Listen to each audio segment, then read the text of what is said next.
when I move, even after all the silly things you do. Please, please, please don't tell.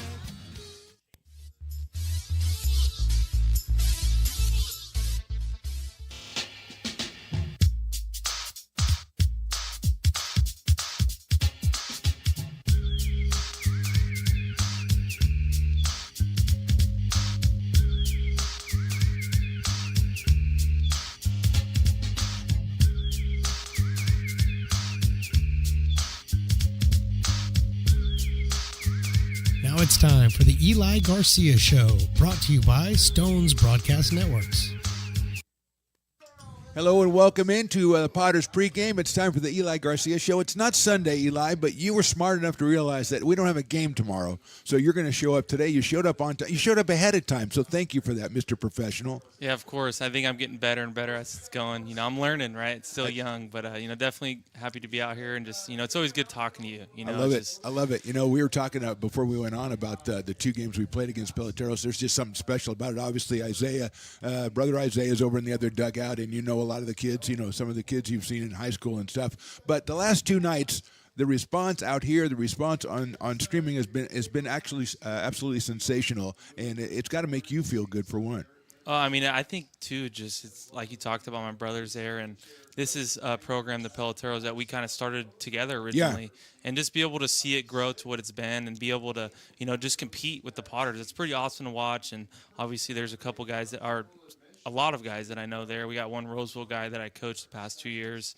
So it's just, you know, it's definitely fun to play against them. And, you know, last night, you know, it was a nail-biter. They challenged us. It was great. You know, they hit us in the mouth, and, you know, I was excited, and I loved how my boys responded yesterday. So, you know, definitely good games to be a part of, especially going into league play next week. Yeah, it's fantastic. And it's fantastic, too, because a lot of the guys on Peloteros are younger. They're either graduated high school or they're still in high school. And it's so – and you must have this perspective to see them now and know what they're going to become into, how much different they're going to be in 2 or 3 years and how they're going to change. And you know, sometimes we have guys on the other side that have come out the other end of that, and we've seen what happens. They develop – well, they grow into men, quite frankly. Oh, 100%. And it's just good for them, too, to have that experience now rather than when they go into their schools in the fall and kind of have that little welcome to college moment, you know. Like they had a couple arms. They're really good, right? But we got some good hitters that have been in college. They're older, mature, and they got hit around a little bit. So it's a good learning moment for them to be able to just grow into the baseball players that, you know, that hopefully that they'll become. Yeah, and it's great fun to watch them do that. I did give one note to your dad yesterday when he was up here. I said, dude, we got to get the Peloteros.com or whatever going. We got to get the website so you can put the kids up on the website, get your rosters, and get all your information and your news. He said he was on it. I don't know that he's really into that stuff, but I gave him a couple of names. Yeah, no, definitely. I mean, it's something, like I said, it's still growing, right? Yeah, you know, that's right. It's fairly new. We started in 2023, you know, it's just, so like I said earlier, just to see where it's come to now, it's awesome. And it's even funny. All my family, they're wearing half Peloteros and Potter's hat. I saw them down there, in front the other day. That's awesome. You know, you see my grandma, you know, I saw Gloria, Grandma, you know, she's torn between the two because she can't pick, right? She's just like, I got to root for them both. Why isn't she throwing out the first pitch? That's what I want to know. Oh, she should. She's running both these teams, basically, really. Yeah. I mean, she's the inspiration of both of them. I'd like to see you make that happen tonight. Let's turn our attention to the field, like you said last night, a close one. You said something to me a couple of minutes ago. We were talking about, you know, the games last night and the night before, and you talked to me about the Ty McGraw home run. And talk to me a little bit about Ty himself. This is a guy who's hitting like over 460, I think, for the summer. He's been here all summer. He's 10 for 20 in his last 5 games, driven in 13 runs. He's had a couple of home runs. This is a guy who is really coming out and showing him what he can do. Yeah, I mean, Ty is just one of those players. He's so fun to coach and be around, right? And the game just seems so natural to him and just fun to him. And I think, you know, we're getting blessed, you know, being able to watch him, you know, every day in and day out. And just he's an incredible player. The work he puts in, you know, it's been amazing to watch. And we're just, you know, like I said, we're very blessed to be able to watch him. And, you know, I have high hopes, you know, him keeping it going. And, you know, like I said, we talked about left-handed hitters at McBean. It's just something about it. Something special about it, yeah. And when they put the screen up there, because the houses got mad at us years ago, but they put the screen up there, and it's something special about seeing a left-handed hitter. And that's, you mentioned about what a great guy he is, and that's something that I've really experienced this year as far as we've had, I think, 10, 12 players of the game, whatever it is, and we talked to them after the game. And I got to meet all these different guys. Last night I got to meet Connor Doucette. I probably wouldn't get to do that. And it's just fun. Every one of them. every one of them. First of all, they have stories on how they got here, and it's always a guy knew another guy, and I love that. I absolutely love that. But every one of them talks about the camaraderie, talks about how much fun they're having. Oh yeah, and I mean that's the lifestyle of college baseball, but also a little bit of pro baseball as well. Obviously it's not the 6 a.m. weight trainings that they do in college, right? But it's also like hey, you're still in college, like you're not getting paid yet to play. And I'm sure they probably want to at some point. But just being able to just get along with one another, just very mature group, and it's just fun to be around. It's obviously winning, right? Winning does that a lot for it's you really too. nice. But it's always good to go back on when you do go through your little downs and your slumps. To be able to go back to that, hey, we're going to play hard for one another, and we're going to play hard for the town of Lincoln. Has there been any talk from you now telling guys, hey, this is great. We're doing great now. Everybody's pulling together. But it's going to get different in about a week and a half. It's going to be different. When we get into PEL, everything changes. The competition changes. Everything changes. The mindset might even have to change. Have you had any talks about that with the guys? Yeah, that's something we've been preaching after every game, right? It's something I learned at Sierra College from Rob Rulson, actually. He said you play a nameless, faceless opponent. You just play the game of baseball, no matter who you play, right? Because if you let the other team dictate how you play and how you prepare for a game, then, that says how you are as a team, right? You should prepare the same way that you'd prepare if you're playing the best team in the world. Right, or if you're playing the worst team, right? It's baseball, right? Any given day you can lose, So just keep coming out here, getting your work in, and just trying to get better. And ultimately, they owe it to the fans in the community of Lincoln, right? To just put on a show every night. Obviously, what it means to me, and I'm trying to relay that to them as well. And they're definitely taking it on, and they love it here. We have a little saying called "We Lincoln," and they say it every single day, and they love it. So, well, Lincoln has come out to support them very, very well through the first part of the season. Before I let you go, let's talk a little bit about tonight's starting pitcher, Eric Vassar, who was a player of the game a couple weeks ago, and he came up here, and I'm like, this guy's huge. Okay, I did not know how big the guy was, but talk to me, Eric. He's having a fantastic summer so far. Yeah, Vassar. I mean, he's a guy. The stuff is there, right? And it's just always just telling him like, hey, dude, like. Stuff-wise, I mean, you have some of the best stuff I've ever seen. Now it's just how can you just compete day in and day out? Just being able to compete around the zone, right? You're not going to be perfect. You're going to give up some runs, right? But it's just a mindset, right? That's the difference between the guys that make it in the pros and the guys that stay in minor league, right? It's just the stuff's the same, but it's just the mental side of the game, and that's why I love the game of baseball, right? Because it's not the physical traits, right? It's the mental traits, which is what means the most. So. Well, it seems like you're having a pretty good time your first season as manager of the Potters. Oh, I'm loving it. Seems like you're loving life. Oh, I love it. Eli, you're the best, my friend. Thanks for coming up. We just winged it tonight, and it it worked out okay for us. Yep. And then I do want to add real quick, I want to say Happy Father's Day to my dad, Ray, obviously what he means to this team and this community, and also to all the other dads out there. Just want to say Happy Father's Day. You too, fam. Yeah, Happy thanks Father's a lot. Day Yeah, to you. thanks a Happy lot. Okay, Father's Day great. to you Eli too. Garcia, the Eli Garcia Show every Sunday or Saturday, whatever day we put him on. We're back with baseball right after this on the Stones Broadcast Networks.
so sweet is passing by.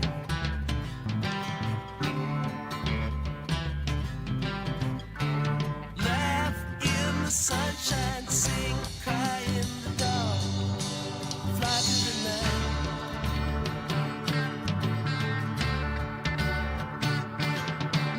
Don't cry now.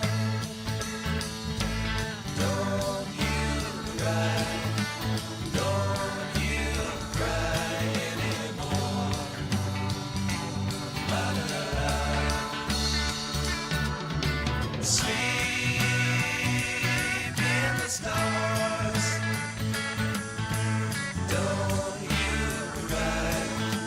Dry your eyes on the wind. La la la la la la.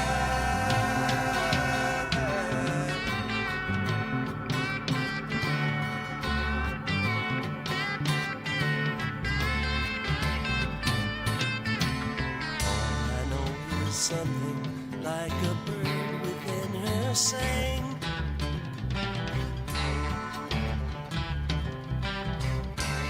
All I know, she sang a little while and then flew on.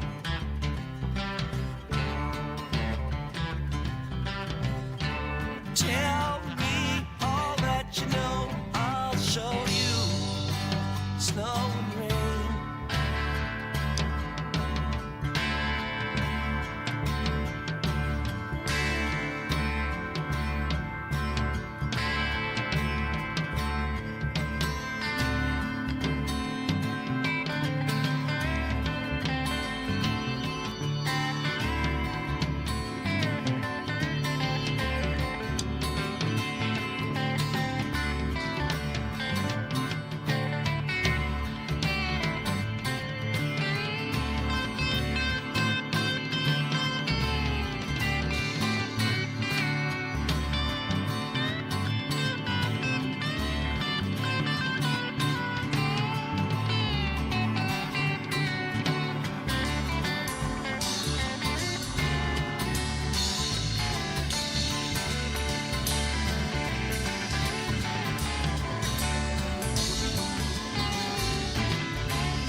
coming, y'all.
that my behavior's unacceptable, so condescending, unnecessarily critical. I have a tendency of getting very physical, so watch your step, cause if I do, you'll need a miracle. You train me dry, make me wonder why I'm even here. The double vision I was seeing is finally clear. You want to stay, but you know very well I want you gone, and I fit to fucking tread the ground that I'm walking on.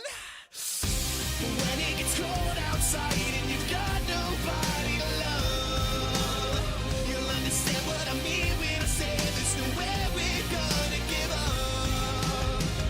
Like a leader who cries in the face of a monster that lives in a dream.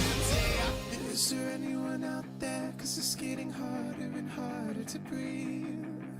And is there anyone out there? Cause it's getting harder and harder to breathe. What you were doing was screwing things up inside my head. You should know better, you never listen to what I said. Touching your pillow and writhing in the naked sweat, hoping somebody someday will do you like I did. When it gets cold outside and you've got nobody to love, you'll understand what I mean when I say there's nowhere we're gonna give up. Like a leader who cries in the face of a monster that lives in a dream. Is there anyone out there? Cause it's getting harder and harder to breathe. And is there anyone out there? Cause it's getting harder and harder to breathe.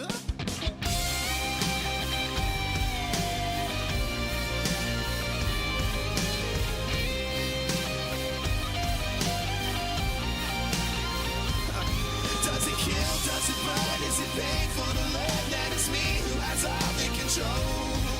Does it thrill? Does it sting when you feel what I bring and you wish that you had me to hold?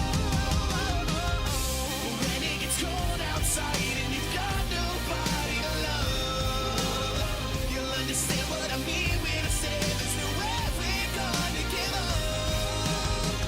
Like a leader who cries in the face of a monster that lives in a dream. Yeah. Is there anyone out there? Cause it's getting harder and harder to breathe. And is there anyone out there? Cause it's getting harder and harder to breathe. Is there anyone out there? Cause it's getting harder and harder to breathe. And is there anyone out there? Cause it's getting harder and harder to breathe.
too much.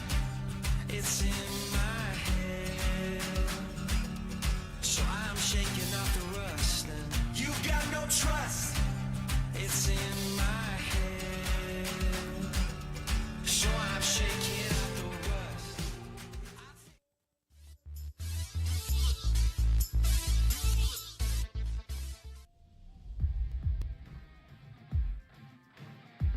Coming to you live from historic McBean Stadium in the heart of Lincoln, California. It's time for Potters Baseball. Potters Baseball brought to you by Stones Broadcast Networks.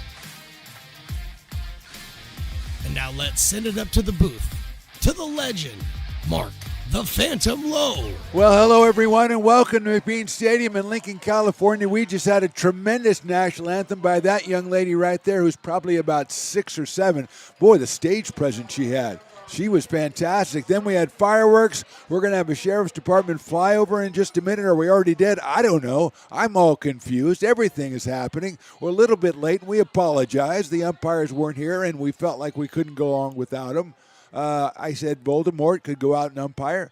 He was not receptive to the idea, so we had to wait for the umpires. They are here now. They're ready to go.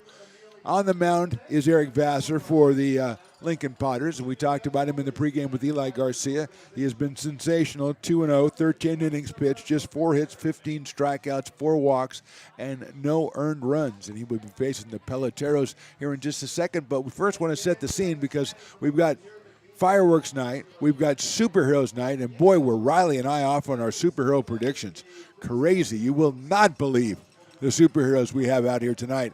And we've got the sheriff's department, the fire department. We've got Sonic, the canine officer, out here. He's going to put on a demonstration in the second inning. And again, I wanted Voldemort to be the subject of that demonstration. I said, look, I will put you on top of the intern rankings for a solid week, and you don't even have to show up if you go out there and let Sonic practice on you, so to speak. He said no, and maybe he was right. But a lot of stuff going on tonight. It's going to be a fantastic night, a full house out here. We had to extend the happy hour all the way till first pitch, which is going to be about 6:30 the way we sit right now, and that's okay for the vendors out here.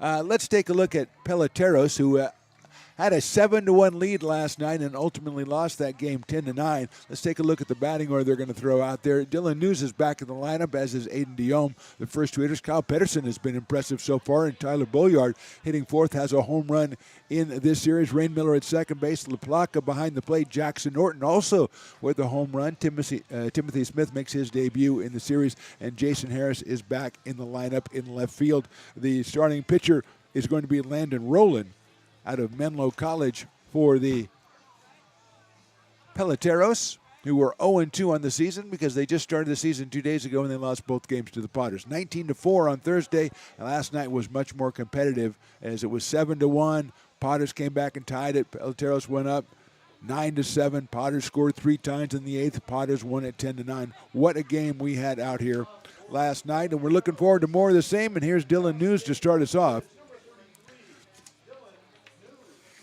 Dylan, a left-hand hitting center fielder, is the first batter against Mr.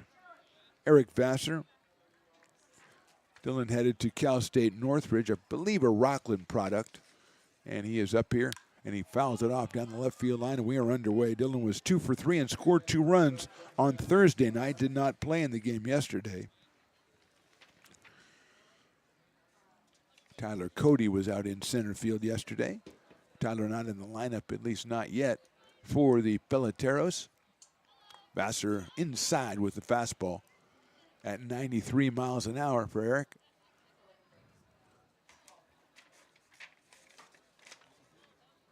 Vassar at 6'2", 210 pounds. He was up here as the player of the game a couple weeks ago, and it seems much bigger than that to me. Fastball is in there for a strike. 1-2. Another 93 mile an hour fastball from the right-hander.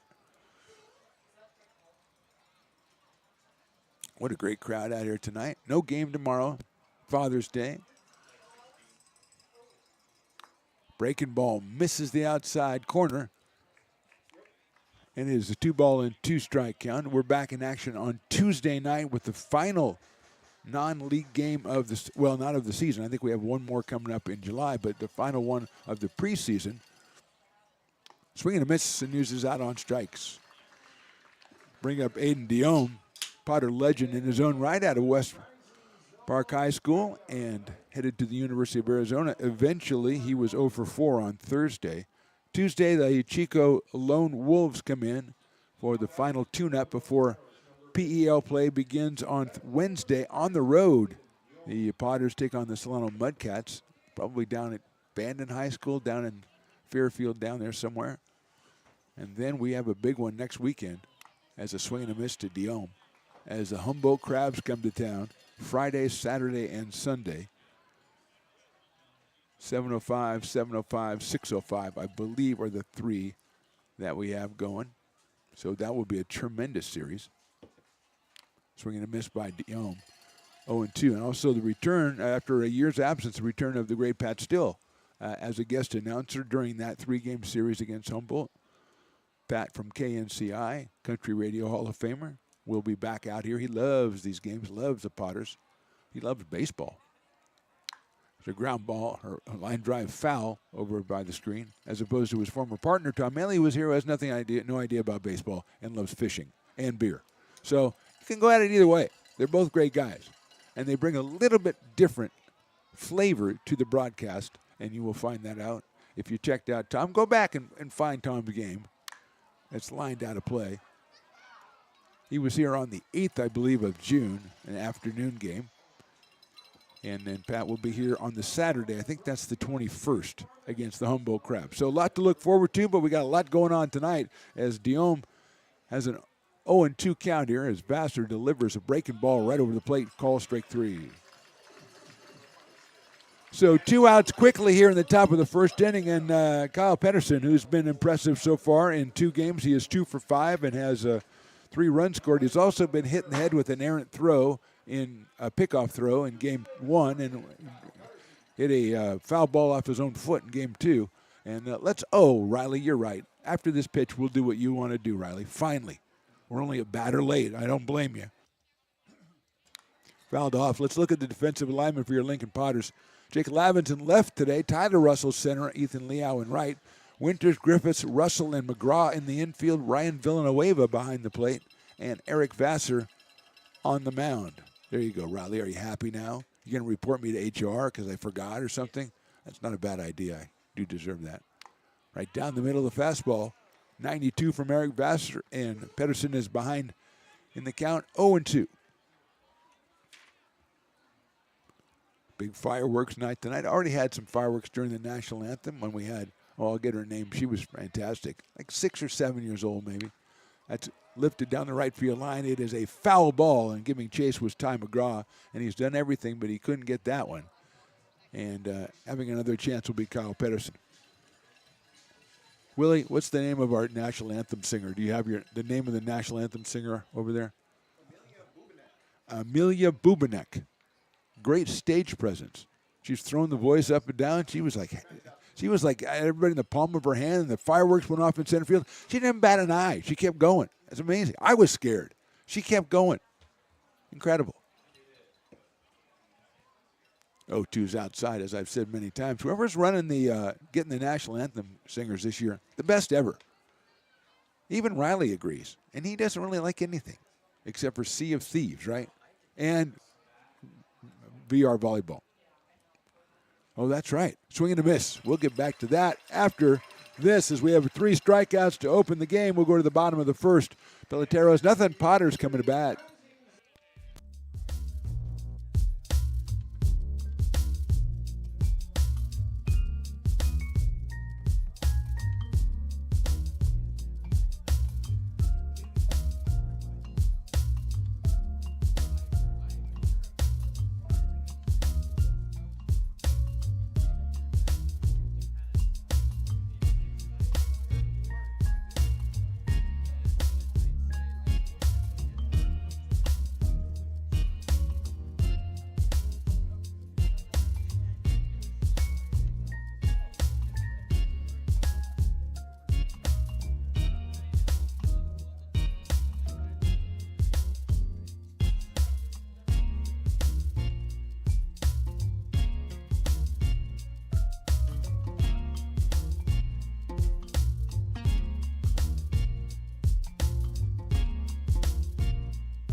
Bottom of inning number 1, it'll be Landon Rowland on the mound, number 36 out of Menlo College. He is in the transfer portal. He looks to be a big fellow. I'm gonna give him about 6'3", Riley. What do you think?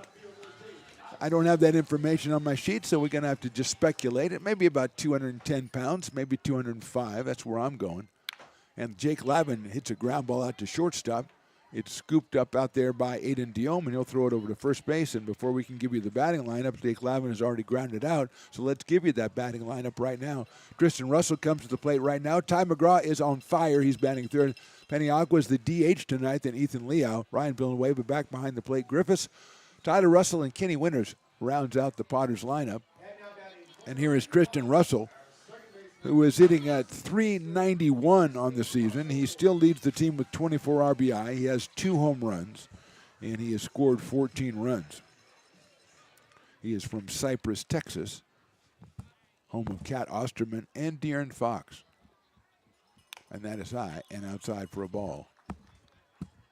Let's look after this pitch, Riley, at the defensive alignment for the Peloteros, which means friend of the Phantom in Spanish. No, it is not. I just said that. Jason Harris, Dylan News, Kyle Pedersen, Jackson Norton, Aiden Diome, Rain Miller, and Timothy Smith. Santos LaPlaca behind the plate, and Landon Rowland is your pitcher, and he has 1 out here in the bottom of the first inning. There's a chopper into the hole. Nice job at Rain Miller at second base. Throw it to first. Did he come off the bag? He did, and he's safe. Infield single for Russell. Good play. Miller going to his left. He had to throw back his body to the right. And Timothy Smith tried to stay on the bag and couldn't quite do so. So it's a hit for Russell. He's at first base with 1 out. And here is Ty McGraw, and this guy has been good lately. Last 5 games, he has 4 multi-hit games. He is 10 for 20 with 2 home runs, 13 runs batted in, and 8 runs scored. That's just in the last 5 games. For the season, 469, pair of home runs, 22 RBI, and 17 runs scored. There goes Russell. The block of the throw to second is just getting there just now. He threw it from one knee, and it was not successful in any way, shape, or form. And Russell has a stolen base. And that is his 17th stolen base for Tristan Russell. And he's out there for McGraw, who is a 1-ball, no strike count. It's a big chopper out to Rain Miller. Miller to first and gets McGraw, moves the runner over to third base. So with 2 outs, it'll be Adam Peniagua. Joined the game at the beginning of the series, had a home run, a double on Thursday, a grand slam home run, and it hit last night. So he's 3 for 8 with a home run and 4 RBI. Out of Regis University in Denver, Colorado, originally from Phoenix, Arizona. Takes a strike. Ethan Liao to follow if Adam can keep it going. Potters want to strike first, get a leg up on Peloteros. Chopper up the middle. It's going to find its way into center field, and Peniagua comes up with the RBI single, and the Potters are on the board. They lead it 1-0. So give Adam 5 runs batted in now in 2 games in an inning, and here's Ethan Liao. Ethan sporting a .321 average with 9 RBI and 12 runs scored. Comes to us from Dublin, California by way of Gardner-Webb University, the Running Bulldogs. Right-handed hitter, and Ethan's out in right field today. It's into right field, and has a solid base hit. Peniagua is going to stay at second base as it's scooped up by Pedersen out in right field. He got it back very quickly. So Potters with a run in and threatening here, and Ryan Villanueva is the hitter. Ryan, a home run. Driven in 9, he scored 7. He's out of Fullerton College. His home run way back on May the 30th when he was our player of the game, 364 feet. Pretty impressive. That is in there for a strike. Piper the Peacock has had to go do a little extra work today to fill in the time while we waited for the umpires, and Piper did a heck of a job. Ran the bases, threw a couple of pitches to the catcher, did a lot of stuff. In the dirt, bounces away. Nice job by LaPlaca to block it, though, and Paniagua has to stay at second base. So we've got the firemen, we've got the policemen, we've got police dogs, or just one police dog, Sonic, 8 years old. Born in Holland, by the way. And yes, he does have papers. First thing he did when they came over, according to his handler, they got him Americanized. That is in there for a call, strike 2 on Ryan Villanueva. Padres on the board on the Paniagua RBI single. They lead it 1-0.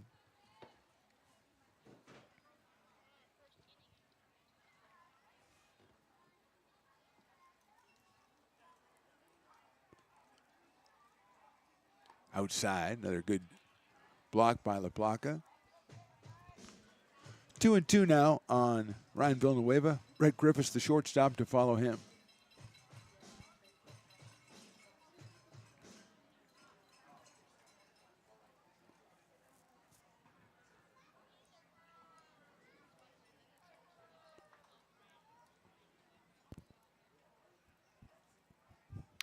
Chopper right back to the mound. Roland runs the obligatory 2/3 of the way before he underhands it to first base. Potters score once in the inning. We go to the top of the second. Potters on top, 1-0. Hi, Bill Evans, President of the Placer County Association of Realtors. We're in our store, our conference facilities, an amazing team helps keep together an amazing organization. And we thank them all. This organization can't do what it does and can't run the way it runs without the help of so many members volunteering their time. The success of the Placer County Association of Realtors is largely dependent on our active volunteer members to help our organization and industry. The work of our committees greatly impacts our ability to champion efforts across the board and giving back to the Placer County community wherever we can. Like all service organizations, I wanted to serve. And getting involved with the affiliate committee was the perfect way to do that. I love being able to serve my community with my business friends and other leaders and give back to those who are in need. The thing I love about the PCAR committees is they all work toward the same goal of bringing the community together to support those in need in our surrounding area. I instantly came to the meeting and had a wonderful time, felt like I was a part of something bigger, and it was just the start of my leadership journey.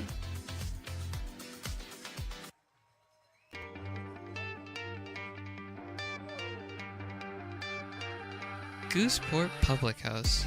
We have sports on 10 big screen TVs, 23 beer taps with classics and crafts, a full bar with creative craft mixed drinks, live music, and most importantly, great fresh food. In downtown Roseville off Vernon Street, only 15 minutes from the ballpark. See ya at Gooseport.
Top of inning number 2 after the demonstration by Sonic the K9 officer.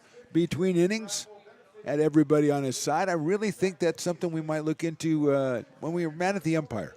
We have umpire attack dogs, you know, and the dog knows the strike zone. So if the umpire makes a bad call, the dog just goes after him. Of course, they'd have to put the umpires in bite suits, and that would be bad. But I'm just thinking out loud here. Tyler Boyard to start us off, and then Rain Miller and Mike Santos La Placa in the second inning for the Peloteros as they are trailing 1-0. Looks like we've got number 4. So Christian Murphy is batting here, not Boyard. Came from Wes, so the 4-hole is Christian Murphy. I know.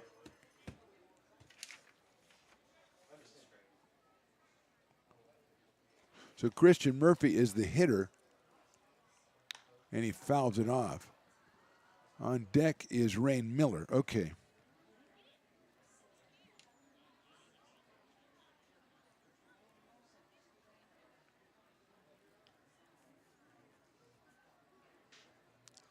So Christian Murphy at the plate. That is outside. 1-2.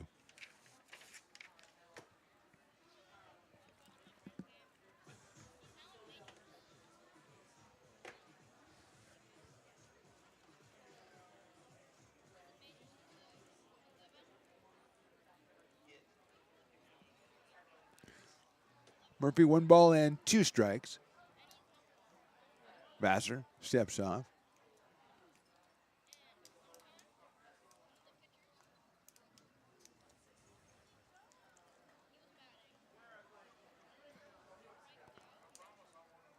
Breaking ball is fouled at the plate, so he stays alive.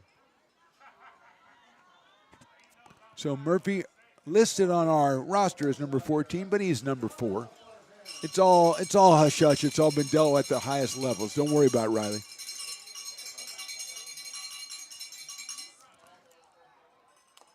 He went around. Strike 3.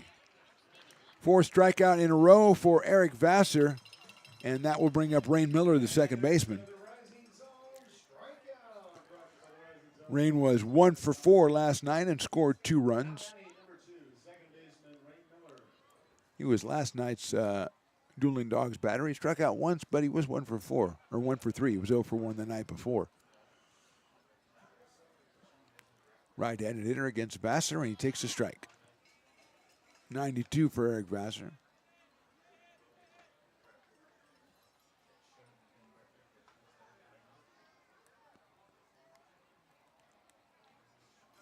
Breaking ball, that finds the strike zone as well, 0-2. Oh. Probably there's a guy that has 2 hot dogs, but he has them both in one hand. So I don't know what that does with your theory. They got to have something in each hand. Fastball, call strike 3. That one listed at 92, looked like probably the hardest pitch he's thrown all night. And it caught the outside corner. And brings up Mike Santos La Placa, the catcher. Mike, out of the University of the Pacific, is 2 for 4 in the series, and he has 2 runs batted in, a big 2-run single. That came up in last night's game in the second inning.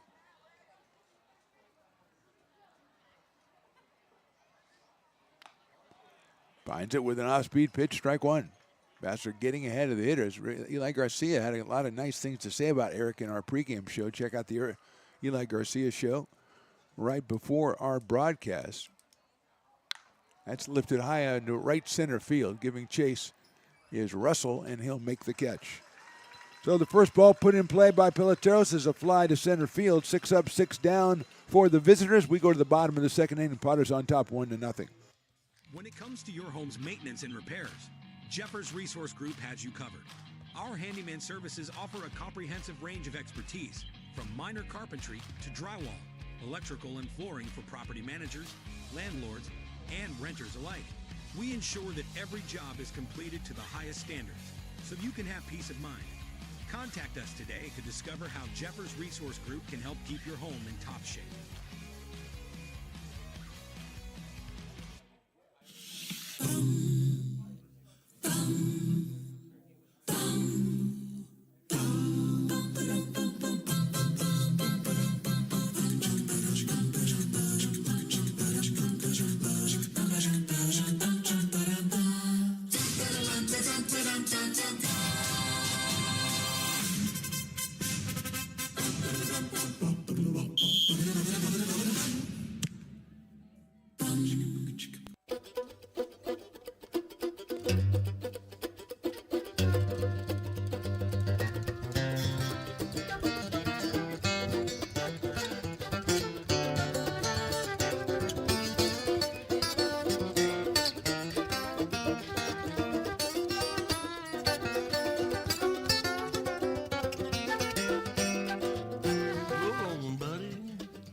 being a laborer means everything. It was what took care of me when I was growing up. It's what takes care of me now. Because of President Biden and the money he's put into infrastructure, the need for our workforce to expand is out of this world. When our members are able to go to work on these big projects that are funded by Biden's economic investments, it means continued growth in their wages, in their pensions, in their health benefits. It means they're going to be able to take care of their families.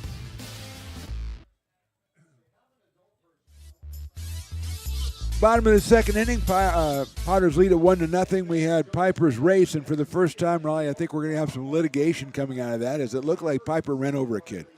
Of course, the kid was cutting from second all the way to the third base line. He wasn't going to third base, but it looked like there was a altercation of some sort, and we might be called to testify. They might subpoena your footage, so be ready for a call in a litigation case coming up, probably with our courts, probably heard it in about 7 or 8 years. It'll be Brett Griffiths, it'll be Ty Russell, it'll be Kenneth Winters, the first 3 hitters against Landon Rowland, who gave up 3 hits in a run in the bottom of the first inning. Adam Peniagua with the RBI single, scoring Tristan Russell. And here is Brett Griffiths hitting at 160 with a home run and 2 runs batted in. Out of Sacramento, out of American River College, out of Ball State University. He's from all those places and more. We say hi to, I got to get this right, OGG, the OOGG, original Oregon great-grandma, is up in Oregon. Nana is in Reading. Mom, of course, is local. And Brett's at the plate. So that gives all the members of the Griffith family tree. We've got them located, and it's 1 ball and no strikes on Brett. Hit his home run back on the 31st of May. Swings and misses at that one. It's 1-1. Landon Rowland, right-hander, about 6'2" or 6'3", 205. From Menlo College, currently in the portal, and aren't we all? That's outside for a ball. Of course, great crowd out here tonight. Fireworks night, superhero night. Superheroes were doing a lot of activity trying to kill time before the umpires got here. They were out trading secrets with Piper, and then everybody was stealing Hawkeye's swords and bow and arrow and just playing with them. Popped up right side. Timothy Smith at first base is calling for it, and he will grab it for the first out. And I don't know, Riley, I'm not, okay. Supergirl looks pretty good. Okay. Gwen, I'm not even sure who that really is, but she looks good. Is that Spider-Girl or something?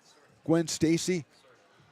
Spider-Man is like he always is. It looks like he stopped on the way at Big 5 and got a softball jersey that said Spider-Man on it.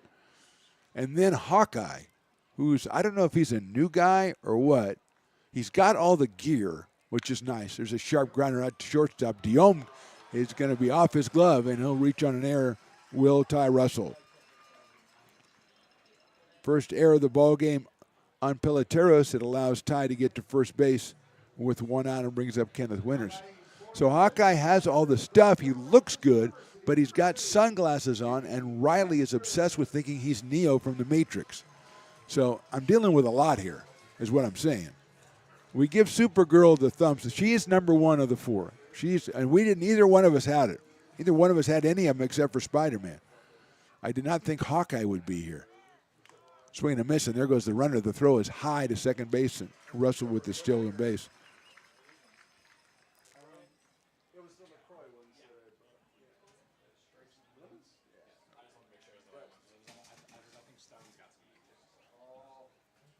It's like the 5th stolen base for Tyler Russell. He's out of Queen Creek, Arizona, by the way. Swing and a miss by Kenneth Winters, who's out of Lincoln, California, by the way. And he's got a no ball, 2-strike count.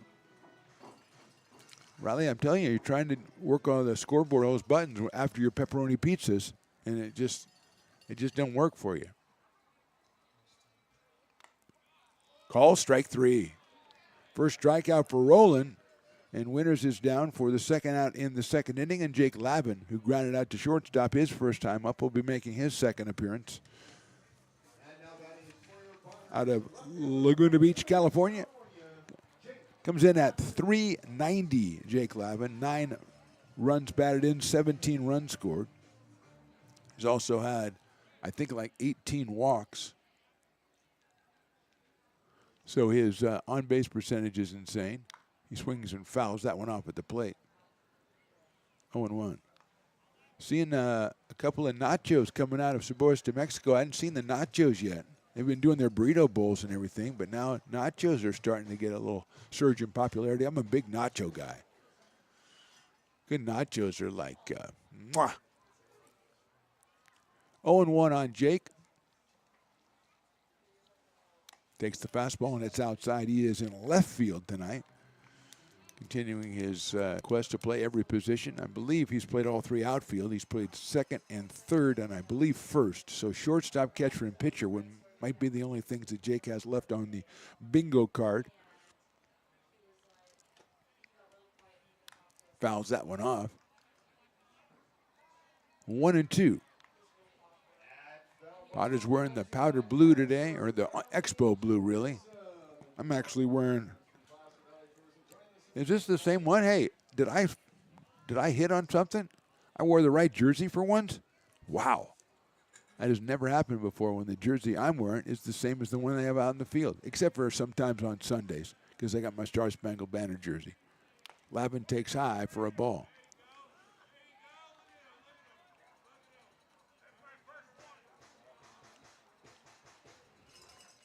Two and two on Jake.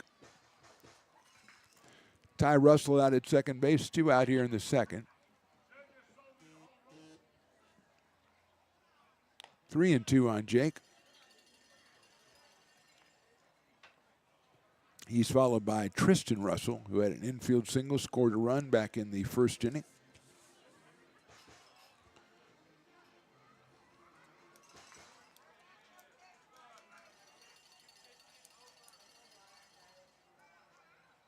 Pops it up left side. Jackson Norton giving chase. It looks like it will go foul down the left field line. It actually falls on the field. It's in foul territory, but had 3 people converging. Harris from left, Dion from short, and Norton from third, and it falls between them. And Lavin will get another shot on a full count here.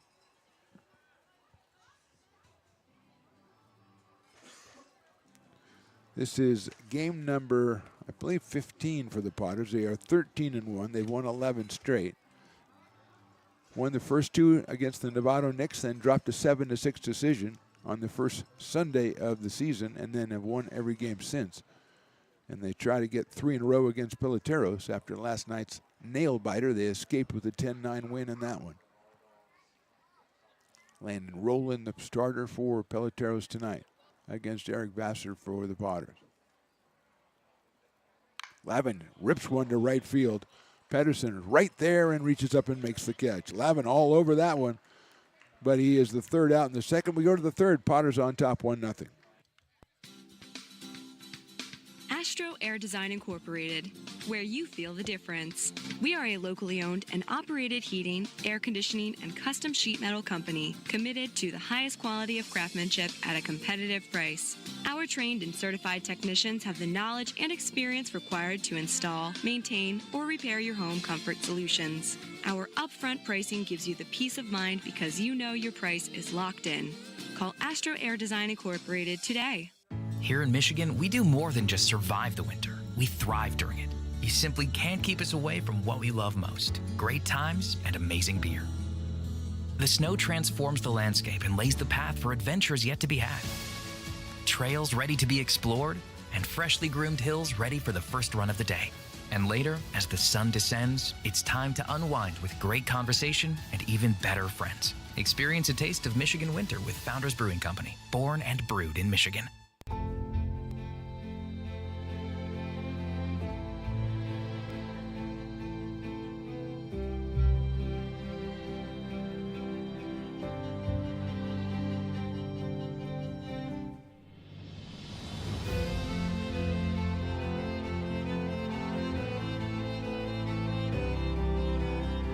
Situated on the corner of Lincoln Boulevard and 5th Street, this iconic building has been the home to several hotels over the decades, the most famous and longest running of which was the Lincoln Inn.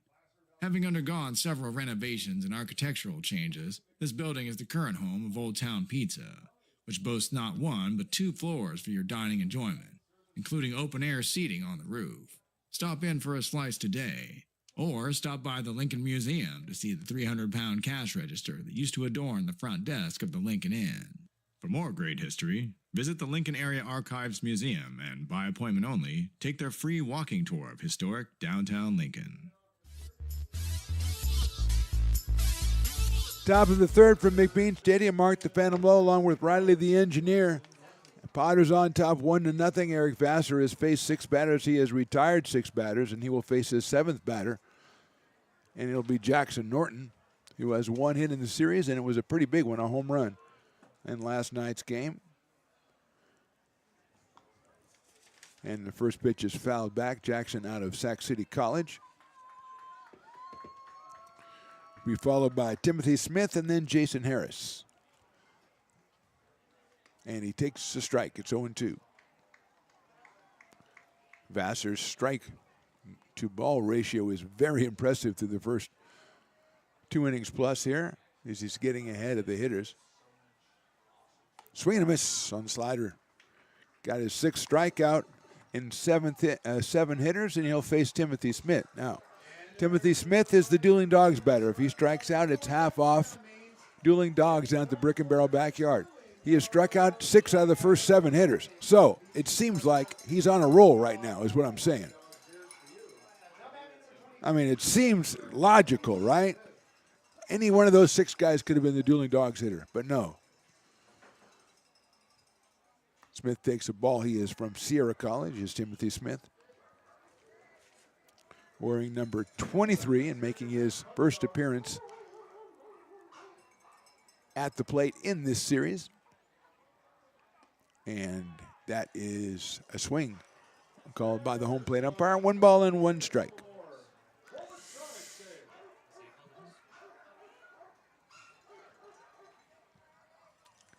Sonic, the police canine dog, or whatever you call it, police canine, I guess you don't have to say dog, is adding his bark to the cacophony here, trying to, distract Mr. Smith and hopefully get that strikeout that thirsty Potter fans so desperately need.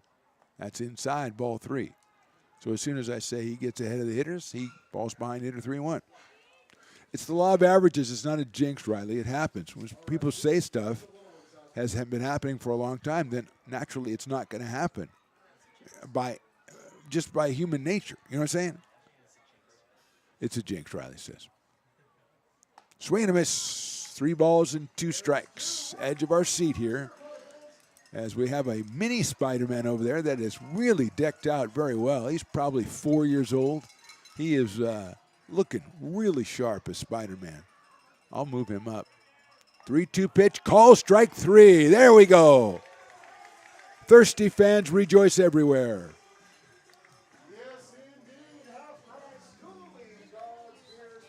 That was 94, and he dotted the inside corner right at the knees. A perfect pitch by Eric Vassar.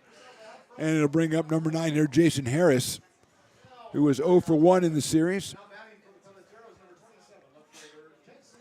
He is out of Cal State Monterey Bay and originally from Colfax, California, the Colfax Falcons. He takes a strike. 0-1. Dylan News, leadoff man on deck.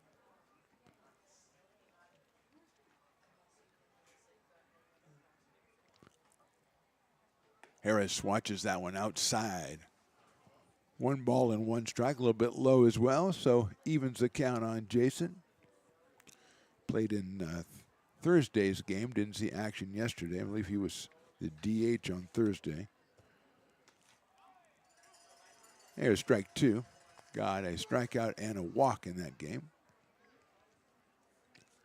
So it is 1-2 now. Potters leading 1-0. Fireworks night, superheroes night. That's lifted down the right field line. McGraw, nice play in foul territory for the 3rd out. 9 up, 9 down for Eric Vassar. We go to the bottom of inning number 3. Potters on top by 1. I'm Bill Spear, North Valley president of 5 Star Bank. In a time when business can feel so uncertain, we're here for you. every step of the way. I know they have a lot of bells and whistles within their bank, but just the relationship piece here locally on the business side is huge for us. 5 Star treats us like we're number one. They're right there with suggestions, with help.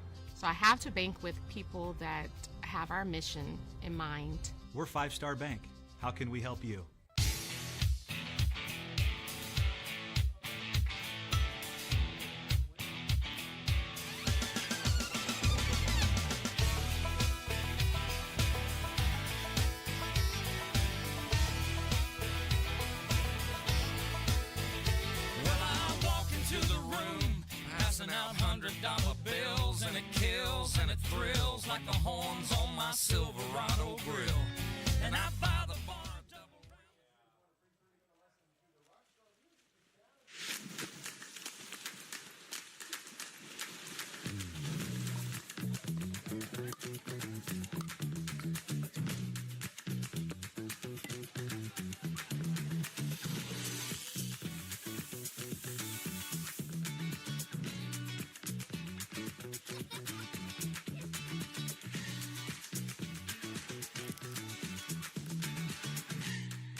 Bottom of inning number 3, Potters 1, Peloteros nothing. Landon rolling out for his third inning of work. He's given up 3 hits and 1 run.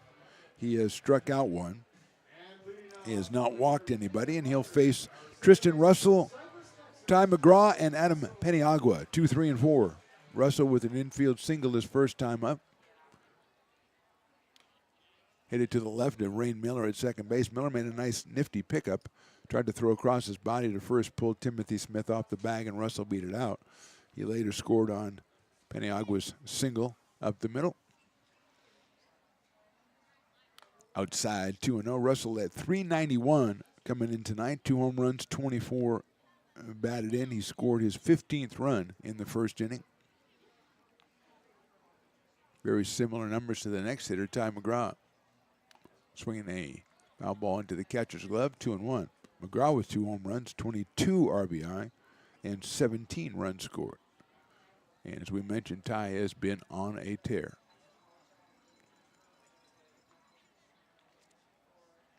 Russell takes strike 2 call, 2-2.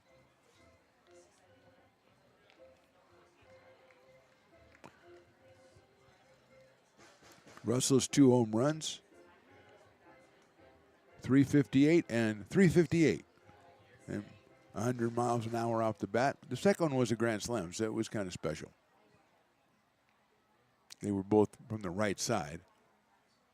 Batting left here, and fouls it off against Landon Rowland, the right-hander. Fat Cat looking kind of busy down there, Riley. I'm surprised you haven't gone over to Sabores de Mexico and tried to get those nachos I was talking about. They look pretty good. And when I say surprised, I was just hoping you'd go get some so I could eat them. Russell takes inside, and that runs the count full. 3 balls and 2 strikes. Although you're pretty constant or consistent with your 2 pieces of pepperoni pizza. As long as someone gets them for you. Who is it today? Voldemort get it? Wow, he's trying to get out of that last spot. Russell takes ball 4. First walk given up by Rowland. And that is something that would plague the Peloteros yesterday. And here's Ty McGraw, who was hitting .469 coming in, 500 over the last 5 games. Has a pair of home runs, as we said, 22 RBI, second on the squad behind Russell. Maybe he hits it over a home run right now and takes the lead in home runs and ties for the lead in RBI. That could happen. Didn't on that pitch because it was too low, so it's 1-0. Ty McGraw from Gardendale, Alabama, and Troy University, the Trojans.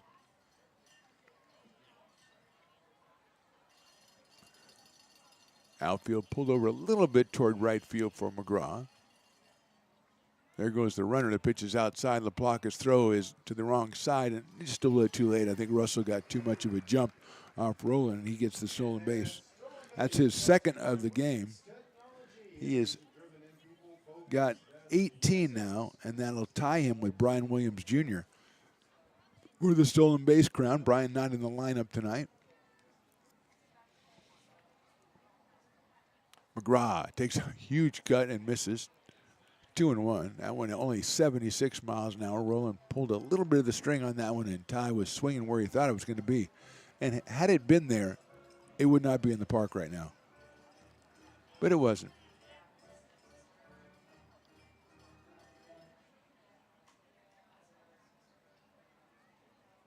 That's a fastball, and that's in there for a strike. Roland jumps it up to 82 and gets strike 2. So it's 2-2 on McGraw. Adam Paniagua, the DH tonight, out of Regis University, is on deck.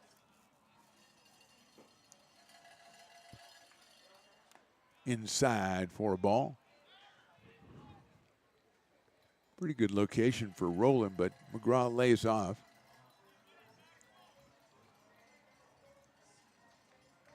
Potters look like they got some stirring in the bullpen. Nobody throwing as of yet. Vassar has gone through 3 innings quite efficiently. McGraw takes outside, and he'll take the base on balls. So 2 straight walks here in the inning, put runners at first and second with nobody out, and Adam Paniagua coming to the plate. He has an RBI single in the first inning. He's got 5 runs batted in. He's got a grand slam home run. He's 4 for 9 so far.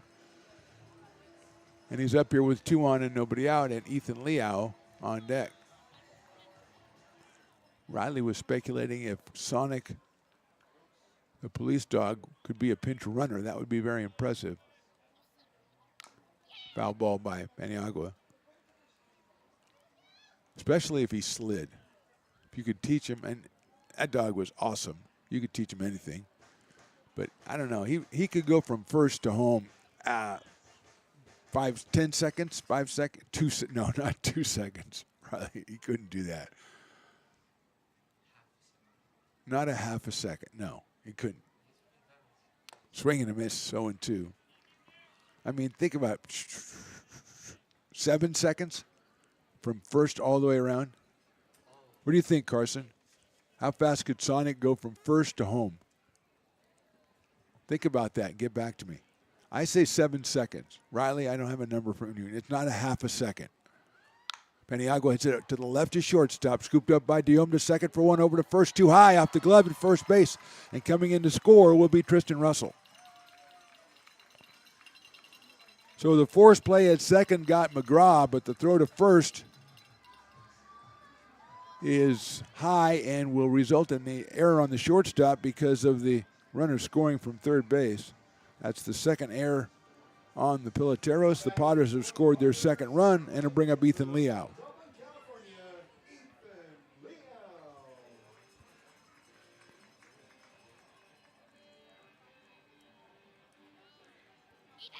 Paniagua now at first base. No RBI for Adam on that one.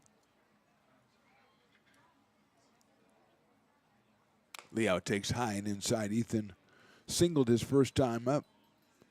Came in at 321. Out in right field tonight for Lincoln. Coming to us from Gardner-Webb University. There goes Paniagua. It's a strike. The throw to second base is in time. What a nice throw by LaPlaca, and Miller in there at the last moment for the catch and the tag. So well done by the Peloteros on that one. And 2 outs in the inning. Liao took, I think it's 1-0 on Ethan. No, it's 1-1 according to the umpire. So he doesn't like what you said, Riley. Inside, 2-1.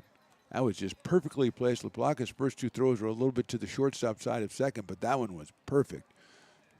Fading into the runner, and Miller got there just in time and laid down the tag. Liao takes the ball. We're in the bottom of the third inning. Potters on top. 2-0 now.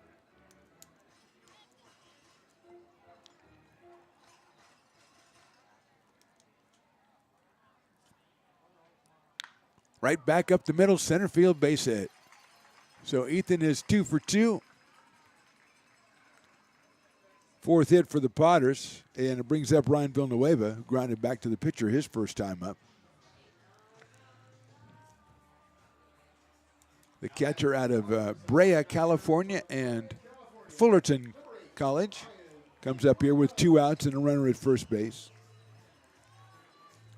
Leal with 2 sharp singles tonight. 1 to right, 1 to center.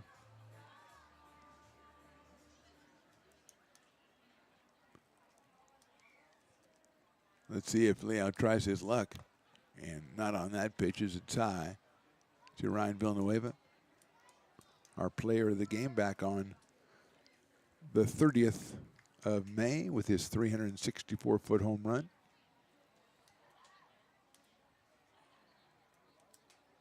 He takes a strike.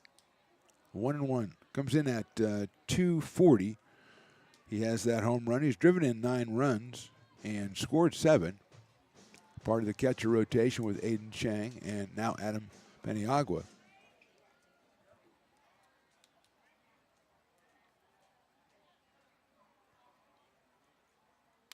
Takes inside and high, and that time Leo was galloping off or skipping off first base and said, how did I get this far off the bag? And then he went back to first rather than trying to steal second.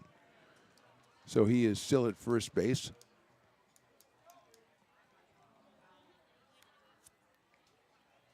Swing and a miss by Villanueva. It's 2-2. Great crowd out here for fireworks night. Superhero night. Superheroes are probably back on the concourse now meeting their fans. Riley and I agree that Supergirl is the best superhero this year.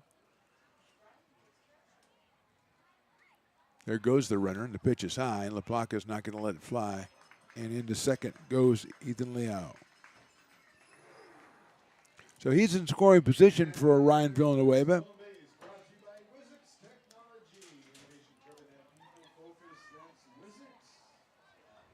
Three balls and 2 strikes. Umpire making that clear to everybody as it says 2-2 on the scoreboard. Riley had it right, of course. Villanueva is hit by the pitch, and he'll go to first base.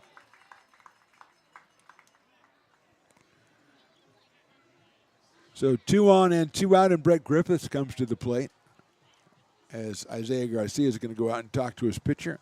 He has a couple of guys loosening up out there. It doesn't look like anybody's really heating up. They're just kind of getting loose. And so I think he hopes that Roland can get out of inning number 3. He hasn't been hit really hard. The Ethan Leal ball was hit well, but he gave up a couple walks in the fielder's choice, the throwing error. And now he hits Villanueva on a 3-2 pitch. So that is, we'll call it free pass. So it's 3 walks or 3 free passes in this inning for Roland. He had not walked a batter in the first 2 innings. Also, 2 errors have been committed by Peloteros. One of them has contributed to the run. So that run was unearned in this inning. But Leo's single and then the hit batter, Villanueva, and they're on at first and second. And Griffiths, who popped out to first base his first time up, will be your hitter.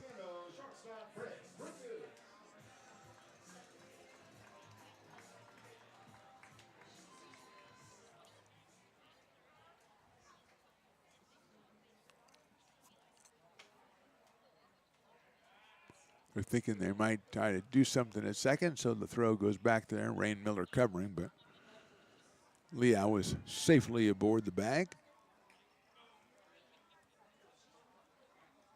Miller staying pretty close to second, leaving that hole open for Griffiths. Brett hits it high and well to center field. Going back is News, and he has room in front of the warning track in right center for the out. Probably the best ball Brett's hit, except for the home run all season, but it was pulled down in center field by News. Potters score 1. We go to the 4th. They're on top 2-0.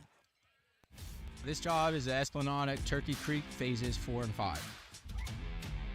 Our scope of work for this project is full scope, so we've got all the underground, all the joint trench, and all the topside included with it. We're putting in sewer pipe, manholes. We're not doing services yet. We go through and do all the main line, and then we come back and do all the services after that. I would say this project right here, the one we're working on, is probably about a 2-month project. It's very costly to the developer, so beating the schedule is very important, more important than most projects. It's got a lot of groundwater, so we've got an extensive groundwater pump system in place. It's just cool to be a part of the built environment and know that for the next 100 years that people are going to use and enjoy what we've created here today.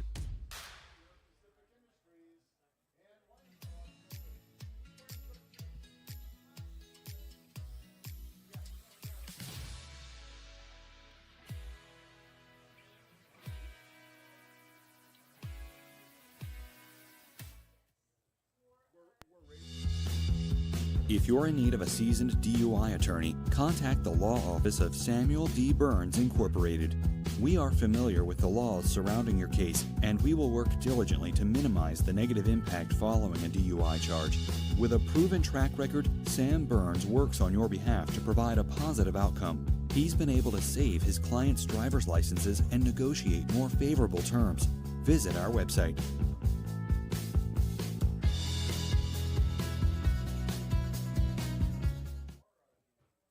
So many local businesses trust Wizix Technology Group when it comes to their office technology. Wizix is a full-service, locally owned company with exceptional service, supplies, and support, which guarantees quick delivery and response times. Copiers, printers, scanners, business phone systems, EV charging, document management, and more. Join the ever-growing list of local businesses and win with Wizix, the largest independent provider in the Valley. Wizix, office technology made easy.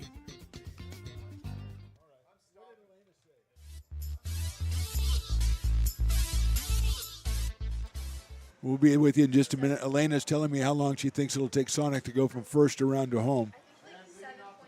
7.8 seconds. That's very, mine was 7, and Carson's is 8.3. Riley's is 5, and Willie's is faster than he could run. So we are back. Your what now? Your parents are right there? You put your parents in the best seat in the house? Isn't that your job to put the people in there? And you picked your parents. That's awesome. You're my new hero now. You're player of the game right now. No wonder you were sitting with him before. Okay, I was wondering if you were I thought you were getting the best seat in the house. Well, hello, Elena's parents. She's great. Tanner O'Rady is the new pitcher for the Potters out of LMU. That's Loyola Marymount University. Eric Vassar was, well, I'll say he was pretty good. He faced 9 batters and struck out 7, and the other 2 flew out. So he went 3 innings and gave up zilch and struck out 7.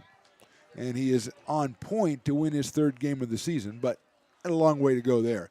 Dylan News is the first batter against O'Rady, and Tanner's pitch is outside. Count is even at 2 balls and 2 strikes. So Sonic, the dog, at first base. First base to home, Carson, 8.3 seconds. I said 7. Riley says 5. Elena says 7.8. I got to get Luke. We got to find out what Luke says. Luke can't say 7. I said 7. So Luke says 7.2.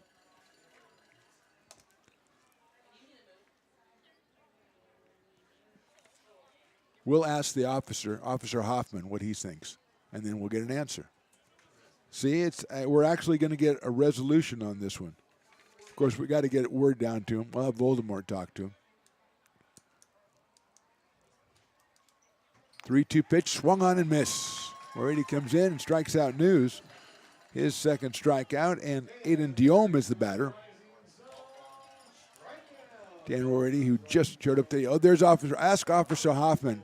Ask him the question, Carson, so we can settle this. We can put him on.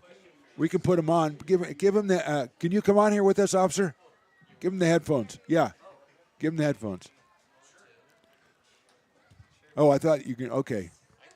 No, that's cool. That's fine. You're doing a fine job. That's outside for a ball. It's Aiden Diome. Officer Hoffman is going to sit down here, and we're going to ask him a very important question. First of all, he's got to get everything situated, get that down there. Beautiful. Officer, how are you? Good. How are you doing? I'm doing great. That was a fantastic demonstration out there today with you and Sonic. Thank you. And If we put Sonic in at first base, Yep. and he had to go around the bases, second, third, and back to home, how long would it take him? I'd say probably about 10 seconds. 10 seconds. Okay. Well, Yep. all right. Of course, he'd have to corner and everything, so it would be very difficult. But, Yes. All right. So 10 seconds. So how long have you and Sonic been up here going around and doing demonstrations and stuff, or actually and doing real police work as well? Well, we've been going together for about 4 years now. Yeah. And he is a patrol apprehension dog and does dual purpose for firearms and ammunition. I got to find out how that works as we watch Diome's fly ball go out to center field, and Russell makes the catch for the second out. Nice so catch. the patrol apprehension I get. Yeah. So somebody's running, Sonic, go get him. Yep. Basically, that's it. But the other thing now is that obviously specialized training sniffs out ammunition. That's what he does? And firearms. And he's also trained in tracking, which most people would think it's just for tracking suspects. But what the nice thing is we can actually tighten up the line, and we can actually use him to track if, like, an elderly person goes missing. We can actually Why'd you look at me when you said elderly person? I don't know if wasn't. I like that, I wasn't. Officer Hoffman. But that has to be an incredible amount of training. It is. We train twice a month, 20 hours minimum, including anything on your off time. And it's just training, and the dogs enjoy it, and citizens love it. And is that unusual for a dog to, like, do so many different things? Usually, is it more of a specialization thing? It's definitely a specialization to be a dual-purpose dog. Yeah. And in our county, currently he's the only firearms and ammunition detection dog. Wow. And then we have other dual-purpose dogs that, besides the patrol portion, they do narcotics detection. So he's actually been on the job 4 years, or just? No, he's been on the job. He actually came from a previous handler who was our canine sergeant. Go ahead, that's fine. We'll just throw him out from third base over to first. The tag is made. He is out at first base. It ends the inning. Officer Hoffman, thanks so much for stopping by. Thank you so Tremendous much. demonstration. You and Sonic keep up the good work, huh? I appreciate it. Thanks for having us. Fantastic. Officer Hoffman, 1, 2, 3 in the inning for the Peloteros. We'll go to the bottom of the inning. Potters on top 2-0. Lincoln provides all the charm of a small town, yet still provides access to excellent local medical care. At Lincoln Urgent Care, you can find expert services and a compassionate staff available 7 days a week.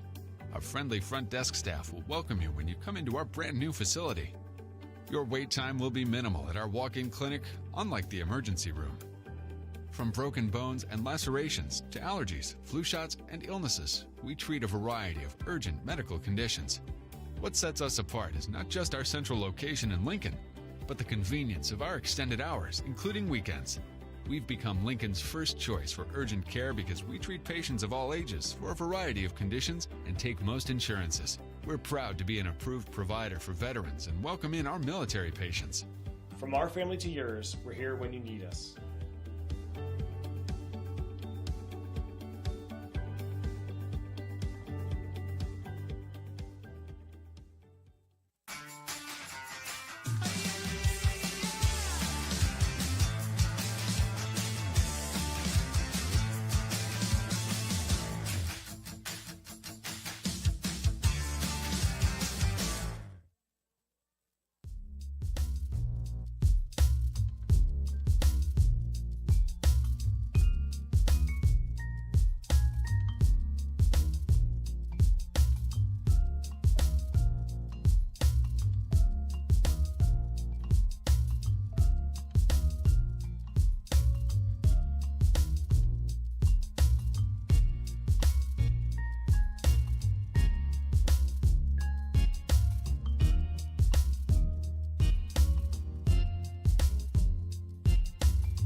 Bottom of inning number 4. We thank Officer Hoffman for coming up. That was fantastic to see him, but also hear about Sonic, all the stuff that he can do. It's incredible.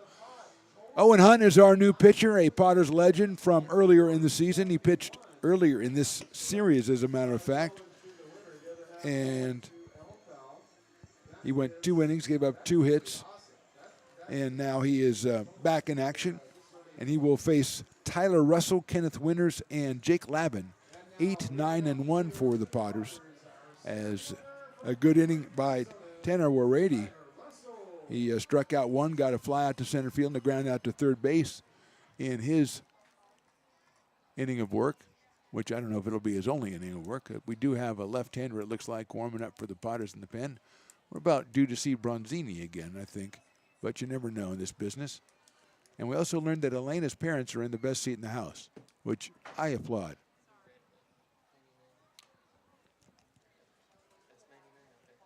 So it is Bronzini.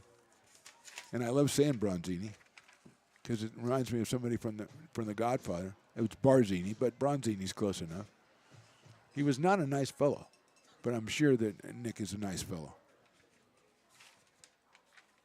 2-0 on Tyler Russell. Swings and misses at the fastball. He reached on an error his first time up. Sold second, was stranded there. So number 99. And Nick even has NIC. There's no K. That is definitely, yeah, he's a made man, Nick Bronzini. Foul ball out of San Ramon, where all the made men hang out, in the University of Washington. We might be seeing him in the next inning. And it is 2-2 now on Tyler Russell. Potter scored once in the first, once in the third. They lead this 2-0 on a great night out here at McBean Stadium. Fouled again. Huge crowd. We had a police canine demonstration. We had a flyover. We had fireworks and the national anthem. We had Amelia sing a tremendous rendition of the national anthem with the stage presence of a person 3 times her age. There's a foul ball. We have Superheroes, the debut, I think, of Supergirl, and she's tremendous. Also Hawkeye, and we're still kind of puzzling over Hawkeye. Our Spider-Man is back, and Gwen, a.k.a. Spider-Girl, who actually has a cool costume, but she doesn't get to do anything because you can't see her face at all. So, anyway, Superhero Night. I think $5 cider Saturday, too. Check swing outside, 3-2. We had an extended happy hour because the umpires didn't show up. I guess they didn't hear that it was Superhero Night, so they thought maybe it was a 6:35 first pitch, which it was not. Well, which it ended up it was. Russell takes inside on the fastball, and he's down first base on the base on balls. So no walks from the Peloteros pitchers the first 2 innings, but then 2 walks and a hit batter in the third, and now a walk to open up the fourth. And here's Kenneth Winters. The Lincoln product is hitting .242. He's 0 for 1 so far tonight. He took a call, 3rd strike back in the 2nd inning against Landon Rowland.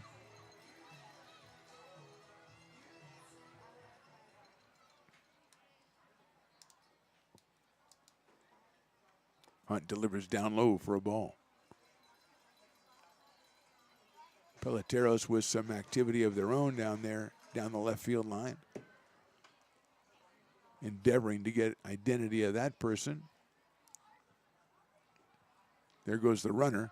It's high and inside. Plaka's throw is right on the money, but too late.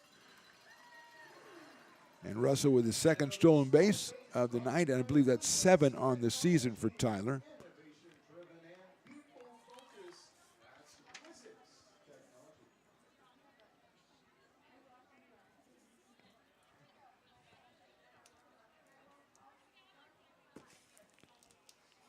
Two 2-0. Fouled off back to the screen. 2-1. Jake Lavin on deck.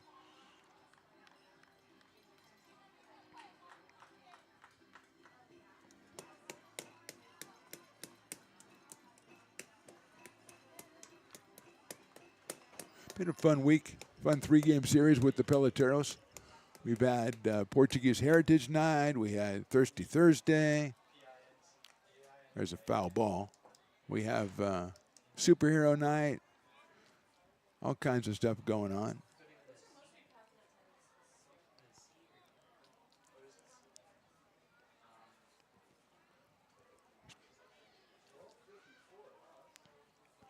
2 balls, 2 strikes. Here's the pitch in the dirt. There goes Russell for third, and he will make it.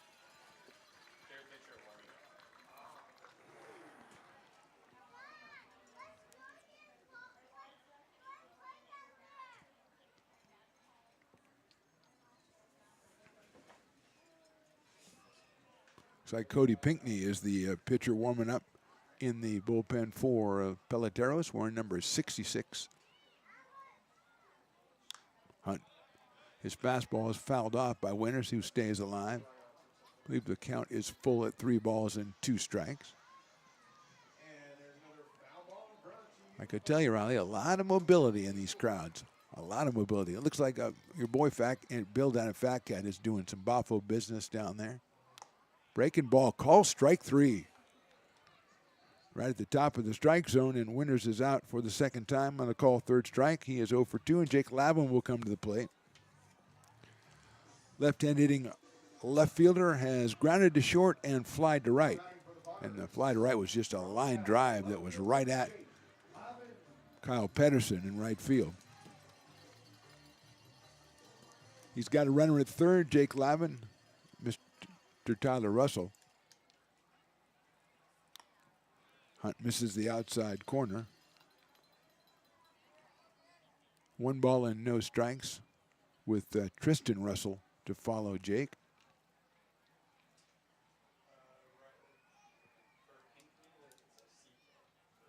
Lavin takes a fastball high and away. 90 miles an hour from Owen Hunt, but he misses the strike zone, so it's 2-0.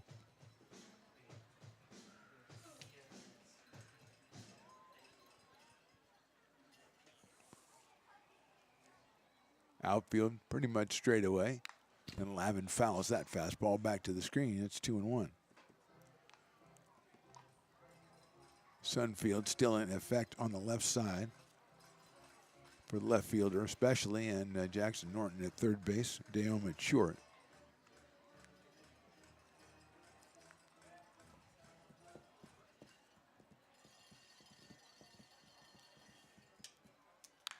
Lifted down the left field line and foul down by the grassy knoll down there.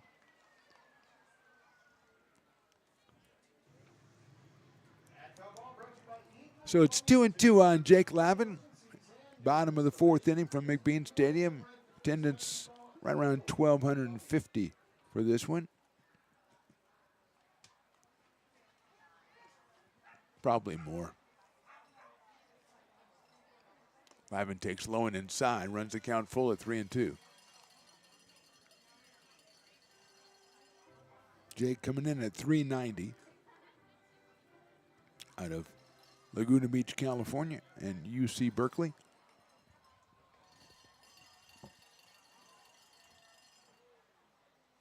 It's a ground ball up the middle into center field for a base hit. RBI single for Jake Lavin. His 10th run batted into the season. Russell scores. Potters lead at 3-0, and that'll bring up Tristan Russell. He singled and scored in the first inning. He walked and scored in the 3rd inning, giving him 16 runs scored on the season. He's also got a pair of stolen bases to tie Brian Williams Jr. for the lead in that category with 18. Left-handed hitter against the right-hander Owen Hunt. Swings and misses at a good fastball. 0-1. 89 from Owen Hunt. Throws very from over the top, so that a commanding fastball from a right-hander who stands about 6'4". Lavin with the lead at first base. He's going. It's off the glove of LaPlaca, so Lavin will steal it.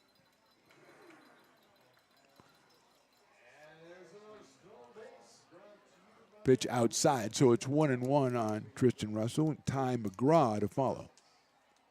Potters up now 3-0. We're in the 4th. Yeah, I think your boy Bill's doing pretty well down there, Riley. He doesn't need you to get one more hot dog, I don't think, although not a bad idea. Breaking ball stays high. 2-1. It's tough to see the boys to Mexico, the front. I can see their tent, but I can't see the line in front. But, I mean, from what I've heard about the Burrito Bowl, I'm sure they're doing okay. Now I see the nachos. Line drive, base hit, left center field. Having to go back was Lavin, but he's going to be able to score anyway. As going around first and sliding into second with a double is Tristan Russell. Picks up RBI number 25 on a solid shot to left center field. Lavin went back because he didn't know where the shortstop was, didn't know if it was going to be caught, and he was still able to come around and score as Harris picked it up in left field and got it back in. And here's Ty McGraw. Second hit of the inning, second RBI of the inning, one for Lavin, one for Tristan Russell. And McGraw steps in. He is grounded to second and walked. Chopper foul down the first base line. 0-1. Adam Peniagua comes out in the on-deck circle. He is the DH tonight for Eli Garcia. Eli Garcia's show ran today instead of tomorrow. No game tomorrow, so check out Eli if you missed it. Go back and check it out. Good conversation. About 8 or 9 minutes with Eli Garcia. A lot of fun. Russell takes off for third. The pitch is high and outside. The throw will not be in time. And Russell has his third stolen base of the day and takes the team lead over from Brian Williams Jr. Tristan now with 19.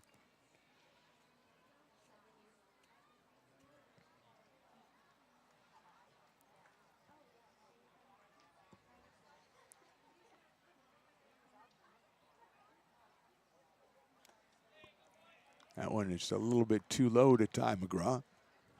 1-1.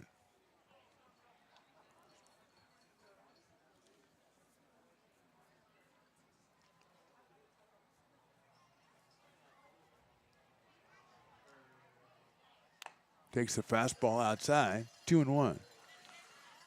Ty from Troy University. Comes in at 469.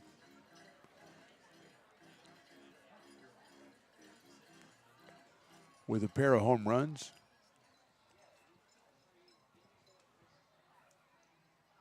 Swing and a miss. Runs the count full, 3 balls and 2 strikes. Good fastball from Hunt. Right around 89, 90 miles an hour, which is where he's been all inning. Landon Rowland went the first 3 innings, gave up 4 hits and 2 runs. No walks or strikeouts.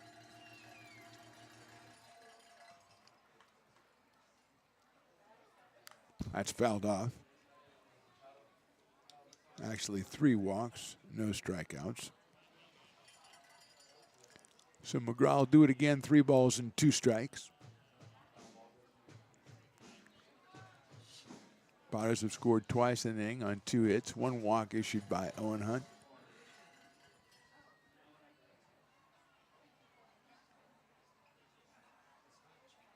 Ground ball off the glove of the pitcher. It's going to be slowed down. Picked up at second by Miller. Throws to first. Not in time. It's an RBI infield single by Ty McGraw. And the Potters put another run up on the board as Russell scores from third. So McGraw picks up his 23rd run batting of the season. Isaiah Garcia is going to go out and talk to his pitcher. We may see a new pitcher here. We'll step away for just a second. We're in the bottom of the 4th. Potters on top 5-0.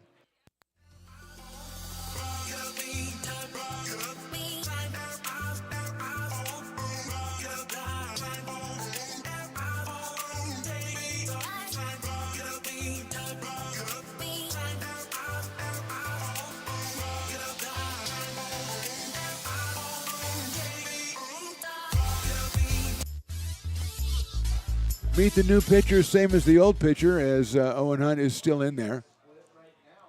I told Riley a new pitcher, and Riley took off. He came back. Emergency. Brought us back as Adam Peniagua comes up to the plate. 1 out in the inning. 3 runs across, and Peniagua, who has an RBI single and a fielder's choice so far tonight, steps in. Takes a fastball inside, 1-0.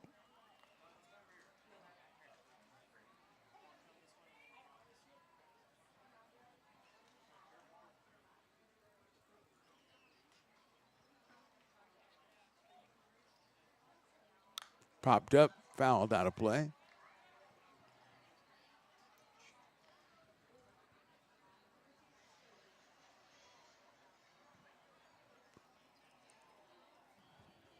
1-1 now on Adam from Phoenix, Arizona.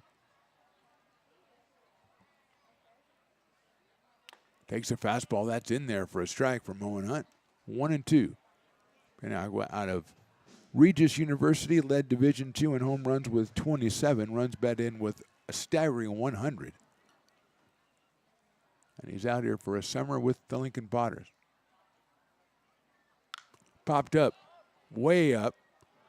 Norton coming in from third. He is calling for it, and he makes the catch. And boy, that's an impressive job of tracking right there, as Norton had to come all the way from third base and keep his eye on one that went way up in the air and came down in his glove for the second out. McGraw's still at first base, and here's Ethan Liao, who is 2 for 2 tonight. Singled in the first, singled in the third. Walk-up song, Money for Nothing, Dire Straits.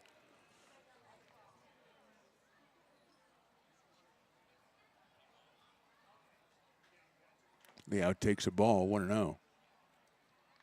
Ethan 321 coming in. He's driven in 9 runs. He's scored a dozen. He's played all 3 outfield positions and had web gems at each one, I think. That one's over the head of him. He bounces back to the catcher, but McGraw's going to ease into second base without a throw being made by LaPlaca. 2-0 now on Liao. Ryan Villanueva would follow.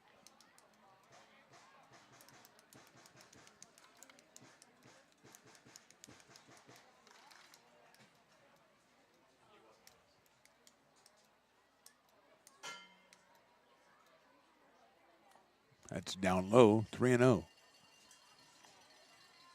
Potters off tomorrow, off Monday. Tuesday, Chico Lone Wolves come into town for the last preseason game of the 2025 summer. Starting Pacific Empire League play the next day at Solano. That is ball 4.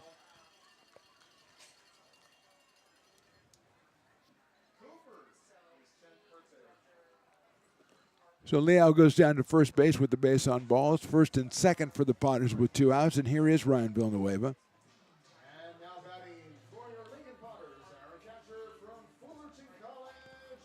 Ryan has been hit by a pitch and grounded to the pitcher, so he is 0 for 1 in this one. He has McGraw at second. He has Liao over at first. Ethan on base for the 3rd time in a row tonight.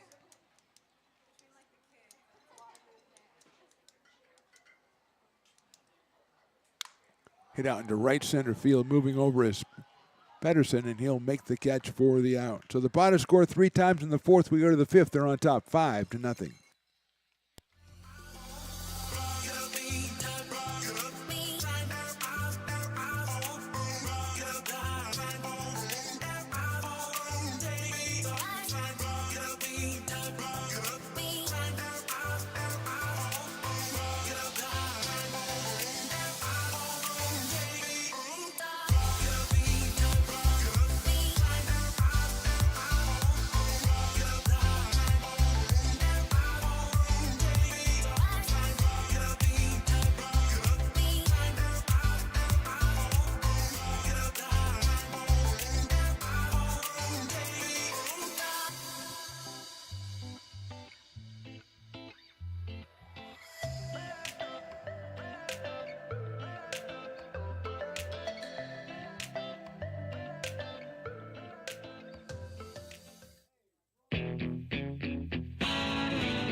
American River College is a top-tier community college sports program that provides student athletes with the opportunity to thrive both athletically and academically.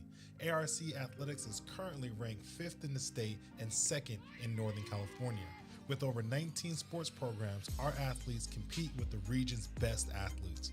Our diverse and dedicated coaching staff helps athletes develop the skills necessary to compete at the next level.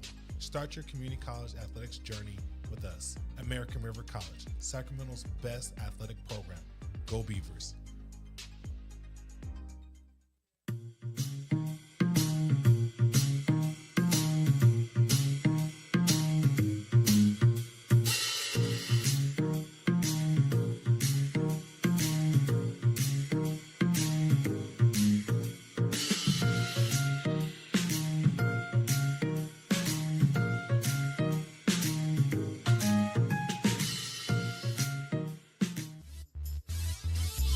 Top of inning number 5, it is Nick Bronzini, the left-hander from San Ramon, California, coming on for the Padres. Tanner Warady went 1 inning, gave up nothing, and struck out 1.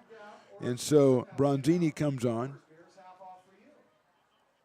Two-face Christian Murphy to lead off the 5th inning, and if he gets him out, it's the Farmer's 5th. That'll be half off Farmer's Brew for all of our lucky patrons and all you at home that play along, as the first pitch is down low for a ball.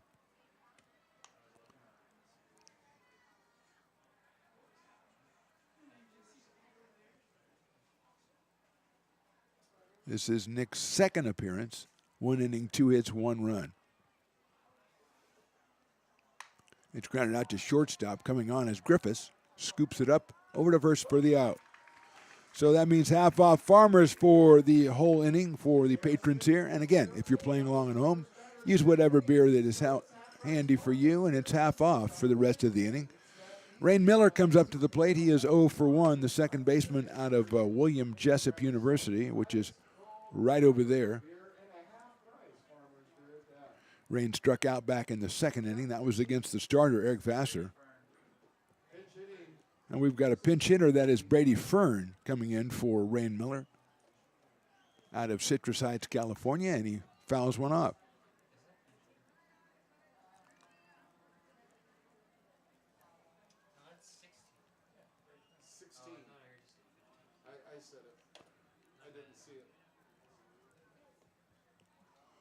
So 0-1 on Brady. I think he had a base hit in the game last night. Misses outside, does Bronzini. Yeah, Brady was 1 for 1 in last night's game. Came on for LaPlaca behind the plate. This time he's batting for Rain Miller with 1 out here in the 5th. Check swing, and did he go? No, he did not, according to the base umpire, who maybe he was late. Maybe it was the other umpire was late, but they both eventually made it, and so don't hold against him, Riley. Sure, they held up the game for a while. That happens, okay? Things happen. Imperfections. Come on. Little things all the time. Ground ball into right field, a base hit. First base runner for the Peloteros, and this one is Brady Fern with a pinch hit single with 1 out in the 5th. After 13 batters in a row had been retired. And that will bring up Mike Santos LaPlaca, the catcher. He also he flied to center, his first time up. He was the first guy to actually put it in play against Eric Vassar, who struck out the first 5. Got LaPlaca on a fly out, then struck out the next 2 and got Jason Harris to pop out, and that was the end of Eric's night. Bronzini delivers one back to the backstop, and Fern is going to go into second base.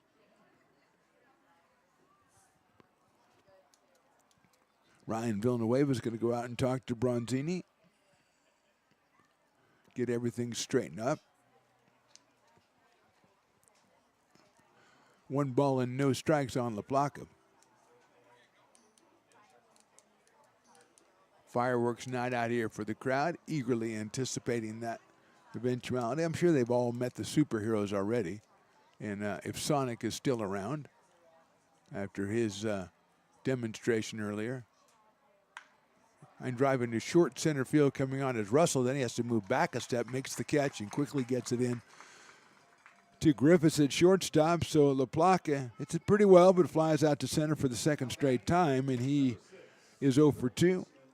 Jackson Norton, who struck out in the 3rd inning, has a home run in this series, will come up for Peloteros. Playing just their 3rd game of the season. Potters are playing their 15th, so a little seasoning on the home side. Jackson headed out for Sacramento City College. Facing Bronzini here. Nice slider in there for a strike. 0-1. Beautiful location for Bronzini, right in the knees on the inside corner.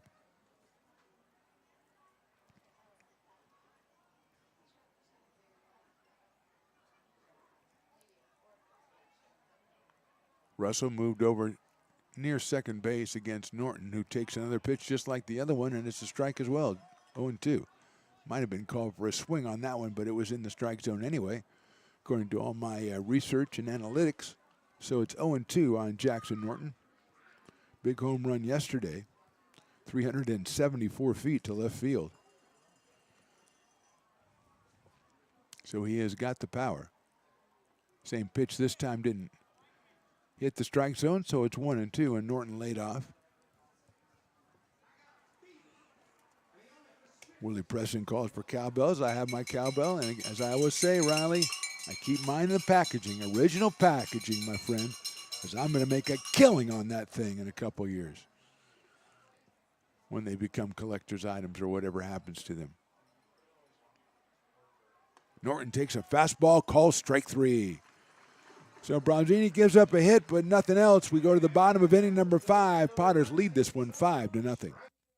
Hi, Bill Evans, President of the Placer County Association of Realtors. We're in the store, our conference facilities, an amazing team helps keep together an amazing organization, and we thank them all.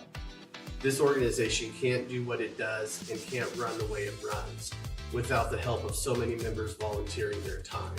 The success of the Placer County Association of Realtors is largely dependent on our active volunteer members to help our organization and industry. The work of our committees greatly impacts our ability to champion efforts across the board and giving back to the Placer County community wherever we can. Like all service organizations, I wanted to serve. And getting involved with the affiliate committee was the perfect way to do that. I love being able to serve my community with my business friends and other leaders and give back to those who are in need. The thing I love about the PCAR committees is they all work toward the same goal of bringing the community together to support those in need in our surrounding area. I instantly came to the meeting and had a wonderful time, felt like I was a part of something bigger, and it was just the start of my leadership journey.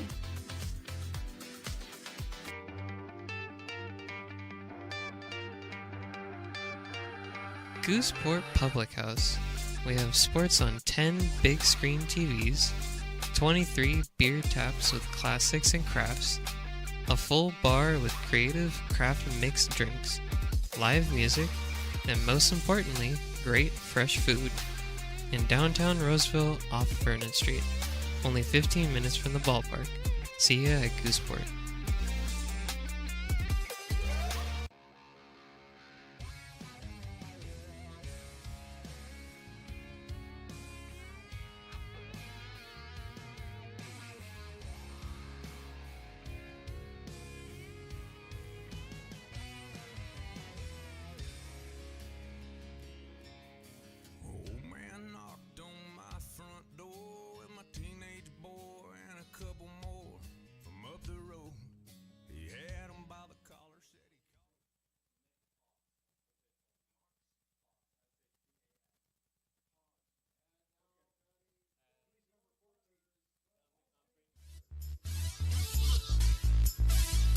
Brett Griffiths is the first hitter in the bottom of the 5th inning. New battery for the Peloteros. Cody Pinckney is the pitcher, and Nick Paz is the catcher.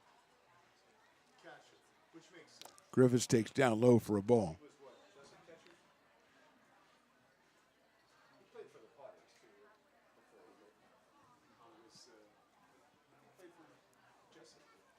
So Paz behind the plate, Pinckney on the mound, Griffiths the batter, and he takes a strike, 1-1. Brett has popped out to first and fly deep to center, so he is 0 for 2 in this one. Does have a home run on the season.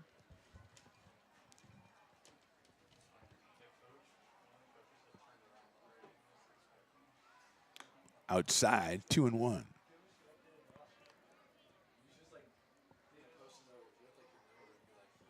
Brett's followed by Ty Russell and then Kenneth Winter. So 7, 8, 9 for the Potters here in the bottom of the 5th.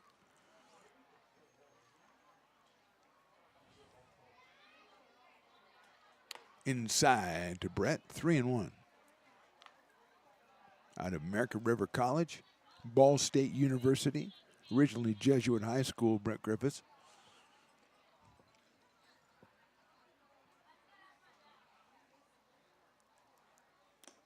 He went around on that one, so it's 3-2.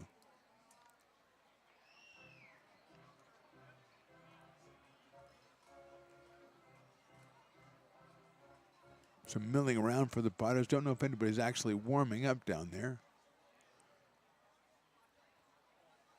Griffiths went around again and strike 3.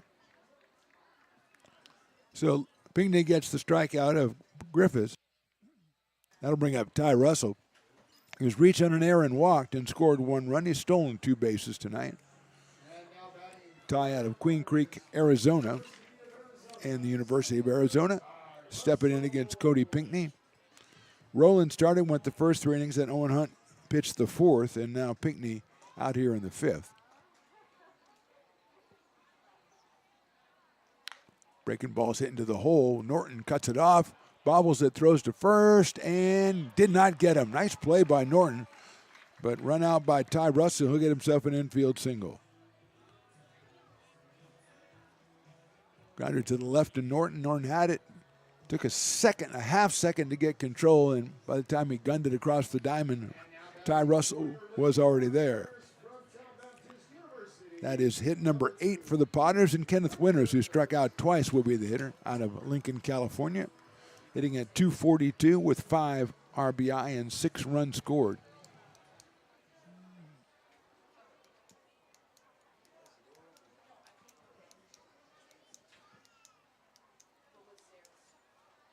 That's in the dirt. There goes the runner. The throw to second base is right on time, and the tag is made, and Russell is out. So Nick Paz with a good throw down to second. I don't know if Russell was stealing or if he saw the ball get away and thought he could move up. But either way, it did not work out the way intended by Mr. Russell. And here, that first pitch was a ball to Kenneth Winters. Now 2 outs here in the 5th.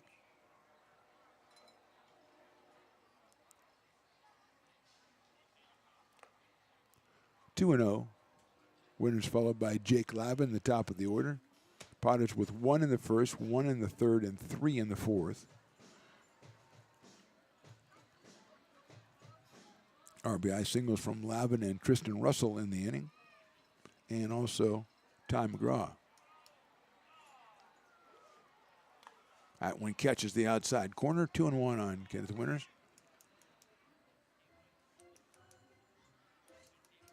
The 2 top RBI guys for the Padres, Russell and McGraw, back-to-back in the order for Eli Garcia, batting second and third, both also with a pair of home runs.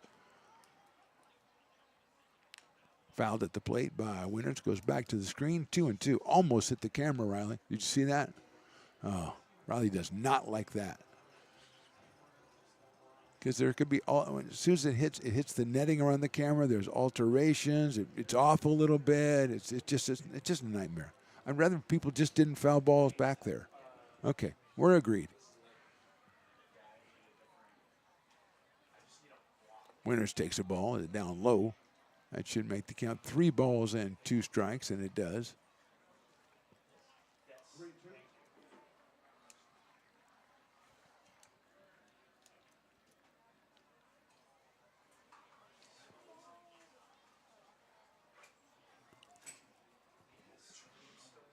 And that's ball 4. Winters takes the walk.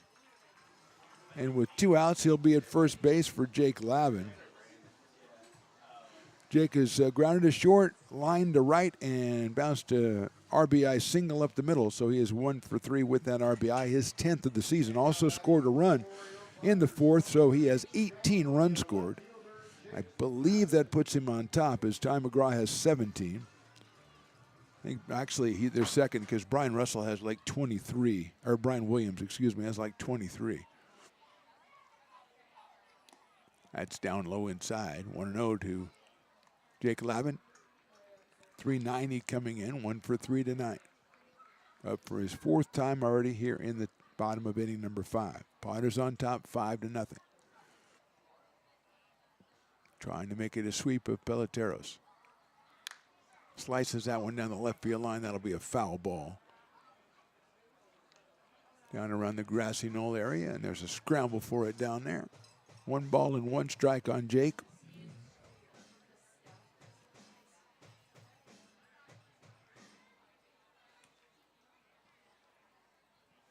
Coming out for a 2 for Tuesday. Tuesday night, 6:35 will be the first pitch as the Padres host Chico Lone Wolves. Lavin lines it right at the second baseman, and he makes a great catch at second base. Now, we had a pinch hitter, so I don't know exactly who that is, so follow the number there. As we had Brady Fern, who batted for Rain Miller. Rain Miller was at second base. I think that might be Christian Murphy. No, I don't know who that was. I think it's Brady Fern. We'll have to check and see who that was. Great catch anyway. Robs Jake Lavin of a base hit. We go to the top of the sixth inning. Potters lead 5-0.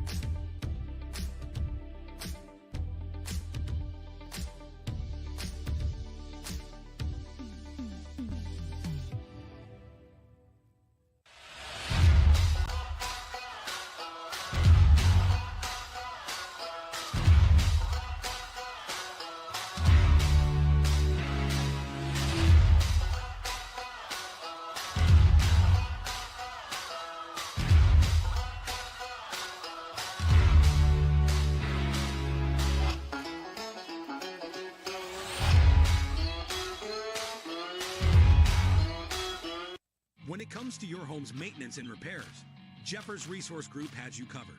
Our handyman services offer a comprehensive range of expertise, from minor carpentry to drywall, electrical and flooring for property managers, landlords, and renters alike. We ensure that every job is completed to the highest standards, so you can have peace of mind. Contact us today to discover how Jeffers Resource Group can help keep your home in top shape.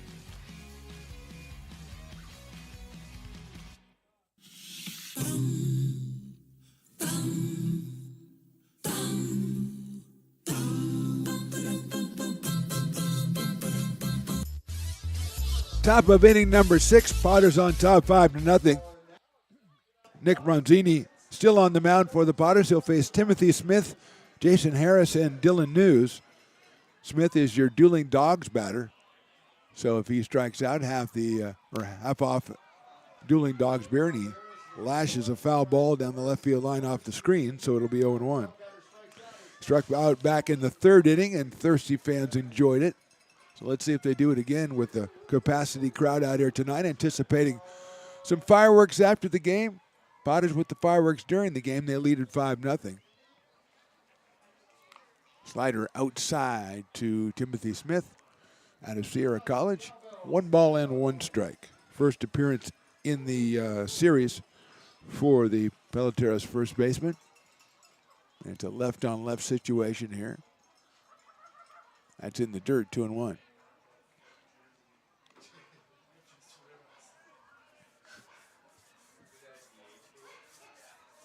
A lot of fans walking around as always. A lot of fans down the left field line on the grassy knoll out there and milling around. Kids zone down the left field line. That's high for a ball, 3-1.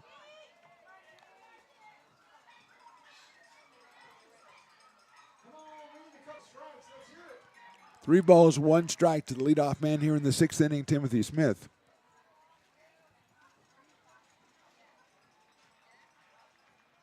And that's ball 4.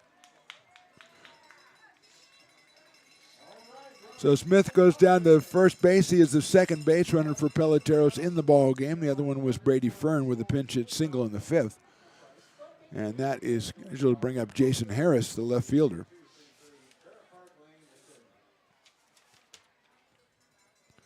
And I believe it is number 27, Jason Harris from Colfax, California. He popped out to first base his first time up and takes a high fastball, 1-0. Potters milling around in the bullpen. As Piper with the water gun. The Super Soaker. Pelting some fans down there. And 2-0.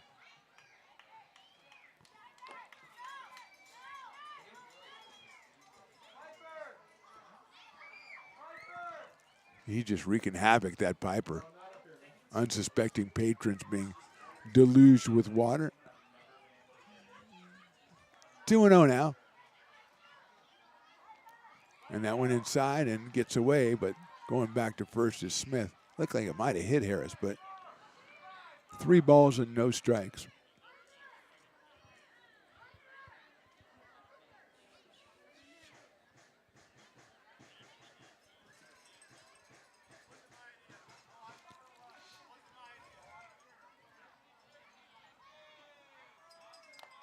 Delivers the fastball in there for a strike at 88 miles an hour from Bronzini. Smith at first base via the inning opening walk. And now 3-1 on Jason Harris.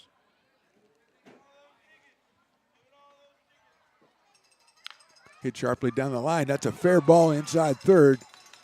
All the way down the line. Smith will round second. He'll go to third. The throw will come to second instead. The tag applied, and he just got in there. It's a double for Jason Harris.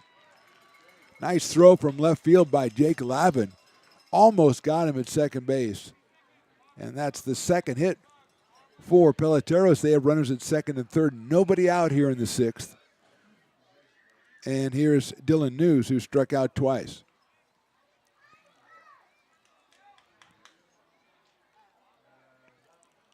Kujawski goes out to talk to Nick Bronzini.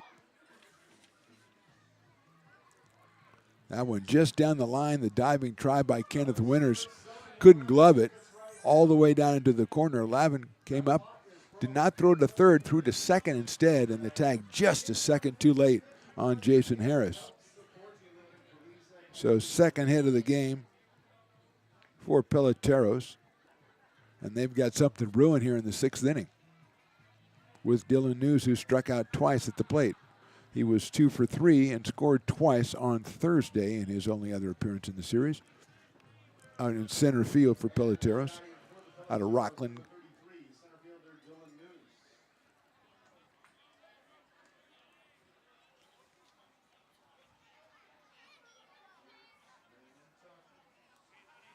Aiden Diome to follow. High and inside, goes back to the backstop, comes right back to Ryan Villanueva. Runners are holding, and smartly so, down 5-0. You don't want to get tossed out at the plate when the ball bounces right back to the catcher, which is exactly what it did.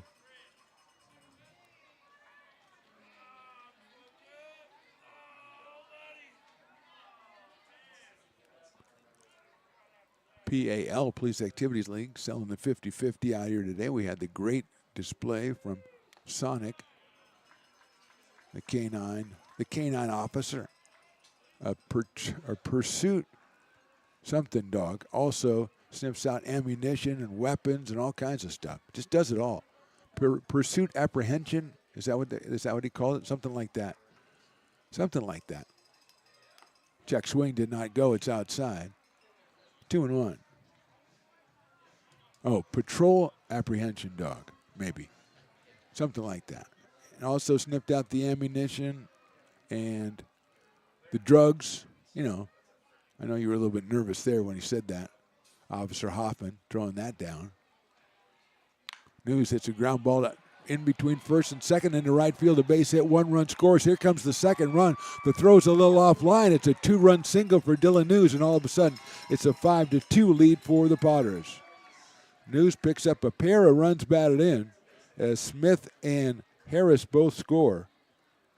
And all of a sudden, we've got a tight ball game here in the sixth inning at 5-2, and here's Aiden Diome, the shortstop out of West Park High, and we're going to have, looks like Eli's going to go out to the mound to Bronzini, and we may get ourselves a pitching change here for the Potters. I don't want to go too early, Riley, because that's what I did last time, and it wasn't a pitching change, but we're going to get one now. So we'll step away. We're in the top of the sixth inning. Potters 5, Peloteros 2.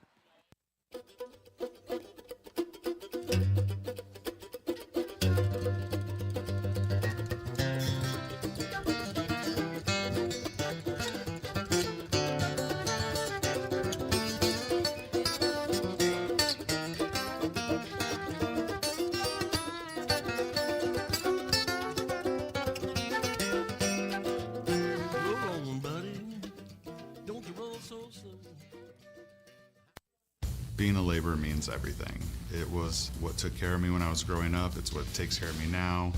Because of President Biden and the money he's put into infrastructure, the need for our workforce to expand is out of this world.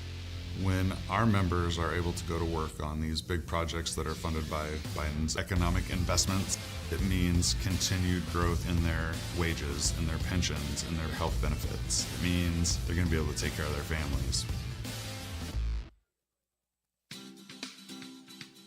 Astro Air Design Incorporated, where you feel the difference. We are a locally owned and operated heating, air conditioning, and custom sheet metal company committed to the highest quality of craftsmanship at a competitive price.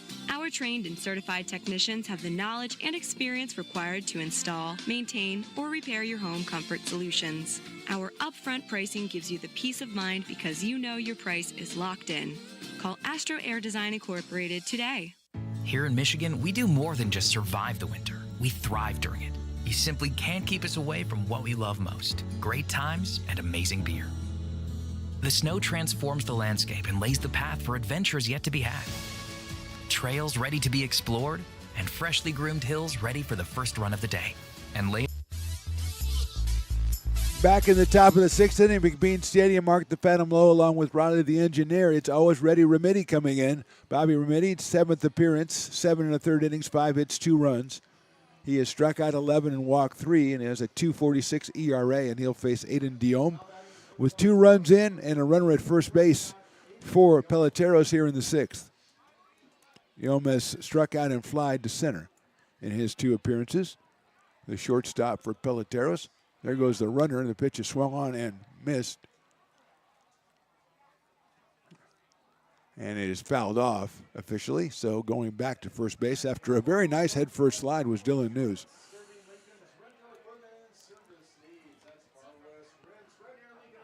So Bobby Remedi out of Folsom, California. There goes the runner. The throw to second is a little high, and just underneath the tag goes Dylan News. Good throw by Villanueva, but just a little bit too high, a little bit too late. And News is at second base, and the pitch was called a ball. I think it's 1-1. It shows 0-2 on the scoreboard, but I think that one was high.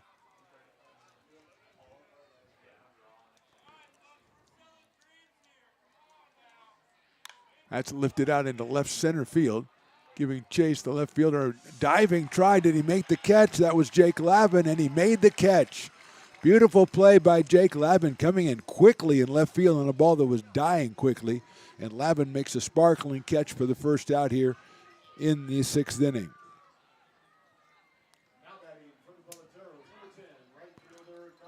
Here's Kyle Pedersen.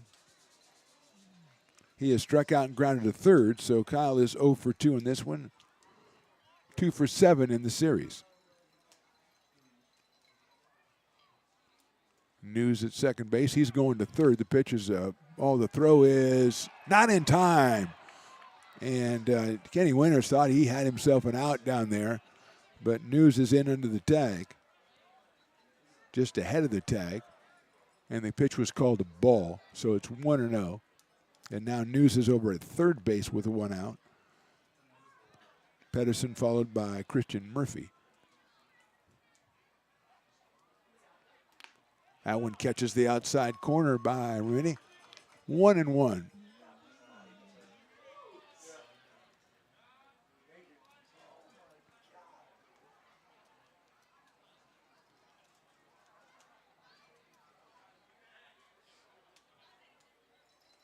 Same place, same result. 1-2.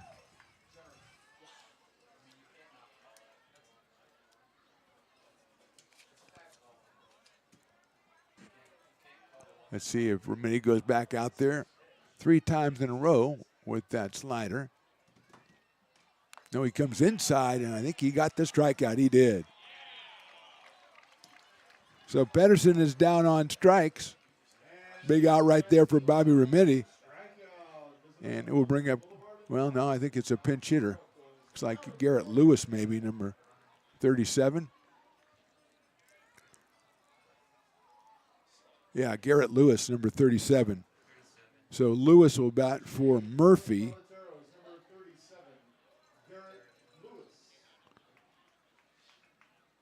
So Murphy was 0 for 2 while he was in there. Now Garrett Lewis out of Lewis and Clark College. Again, I don't think it's the same Lewis, but it would be cool if it was.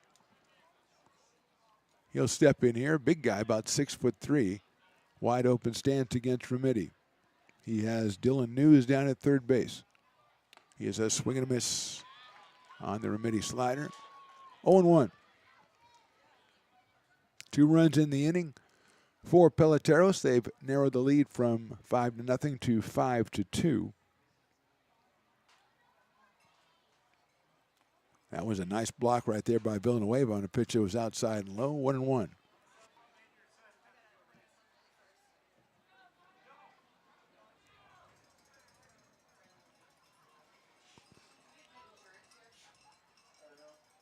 Here's Remedi's 1-1 pitch, and it's outside. He throws the fastball, 2-1.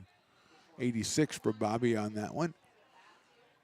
Changed the pace a little bit, but just a little bit too much outside, and Garrett Lewis said, nah, I'm not interested, bro. Not my thing. That one is in there for a strike there. Comes back with the slider and handcuff Lewis. Brings the count even at 2-2.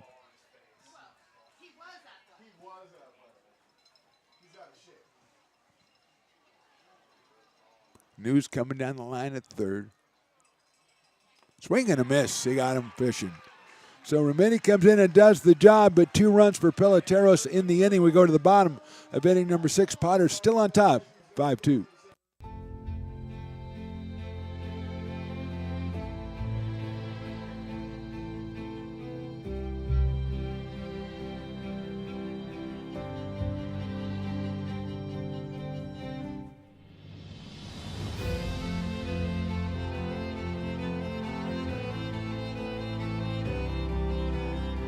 Situated on the corner of Lincoln Boulevard and 5th Street, this iconic building has been the home to several hotels over the decades, the most famous and longest-running of which was the Lincoln Inn. Having undergone several renovations and architectural changes, this building is the current home of Old Town Pizza, which boasts not 1 but 2 floors for your dining enjoyment, including open-air seating on the roof. Stop in for a slice today. Or stop by the Lincoln Museum to see the 300-pound cash register that used to adorn the front desk of the Lincoln Inn. For more great history, visit the Lincoln Area Archives Museum and, by appointment only, take their free walking tour of historic downtown Lincoln. I'm Bill Spear, North Valley president of 5 Star Bank. In a time when business can feel so uncertain, we're here for you every step of the way. I know they have a lot of bells and whistles within their bank, but just the relationship piece here locally on the business side is huge for us. 5 Star treats us like we're number 1. They're right there with suggestions, with help. So I have to bank with people that have our mission in mind. We're 5 Star Bank. How can we help you?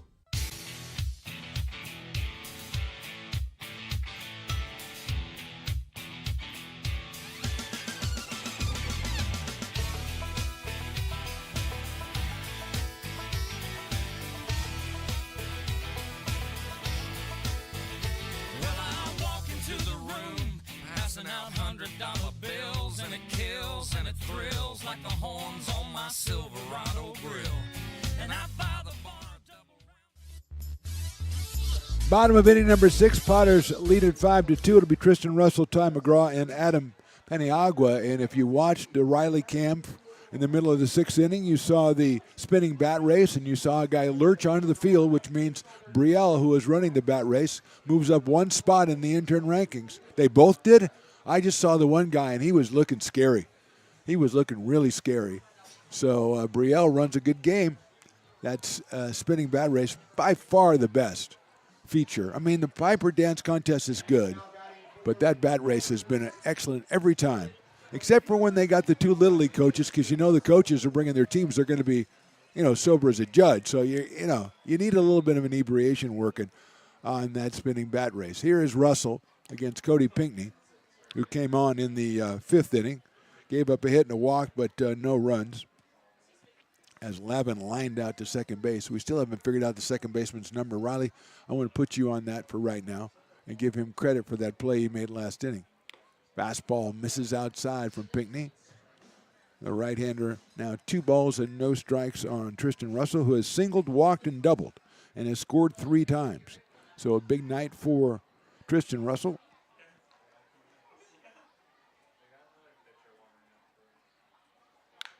Check swing, and it's Boucher over the mound. Diome comes around. He's got it, throws on the run. He gets Russell by a step at first base. That's a big league play by Aiden Diome at shortstop, and Russell is retired for the first out in the 6th, and Ty McGraw comes to the plate. Ty grounded to second, walked, and an RBI infield single. That was in the 4th, pushing his season total. So it is Brady Fern playing second base. We gave him credit for the catch, and we give it to him again. Robbing Jake Lavin of a hit. Jake's had a couple of hard hit balls, and I could have a couple more hits. McGraw takes a fastball, and he takes a strike 0-1. Coming in at .469 on the summer, as we detailed, 500 over the past 5 games, and 1 for 2 today. So there you go, 11 for 22 over the past 5 games, with 14 runs batted in that span, and 2 home runs.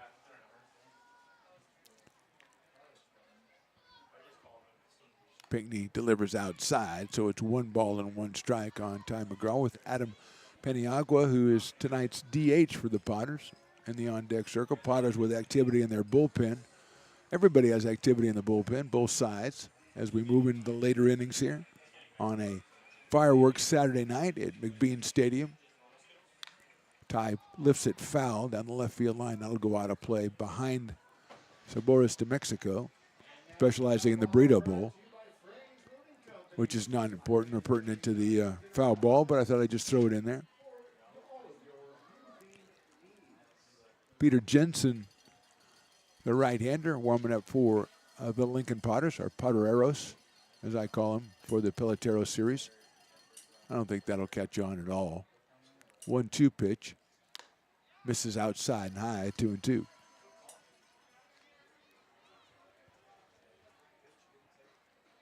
Ty McGraw from Gardendale, Alabama. We say hi to all the people back there watching on Lincoln Potters Baseball or Stone's Broadcast Network's YouTube. Like it, subscribe to it, see all the Potters games. We're getting near the halfway point of the season. McGraw pops it up. Center field, left center field now is News. Goes all the way over and makes the catch. So 2 outs here in the 6th inning, and Adam Peniagua will be the hitter. He is an RBI single, hit into a fielder's choice, and popped out to third base. So Adam is 1 for 3, and he picked up his 5th run batted into the weekend. He still has that grand slam home run to think about, 370 feet back on the 12th, the first game of the series. And with the post-it note that I get from the TrackMan guys, 370 and 103 miles an hour, I've got his signature right on there too. Zach O'Neill, right-hander, who I think we saw yesterday, is loosening up for Peloteros. Adam takes inside, back to the screen, 1-1. Nick Paz behind the plate for Peloteros.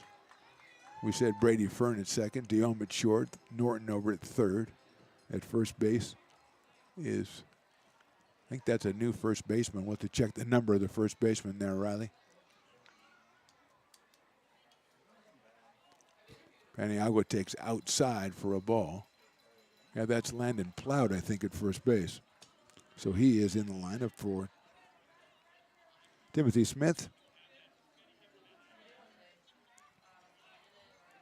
2 balls and 1 strike.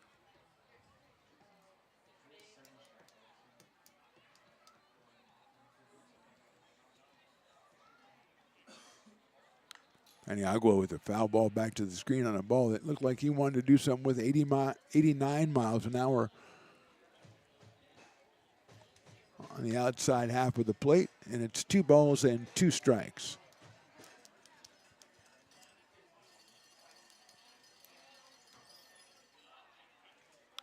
That one is off the fist down the first base line. Nice play by Pinckney. The pitcher's going to go over and tag the bag himself and make the play. 1-2-3 for the Potters in the 6th. We go to the 7th. They're on top 5-2.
This job is the Esplanade Turkey Creek phases 4 and 5.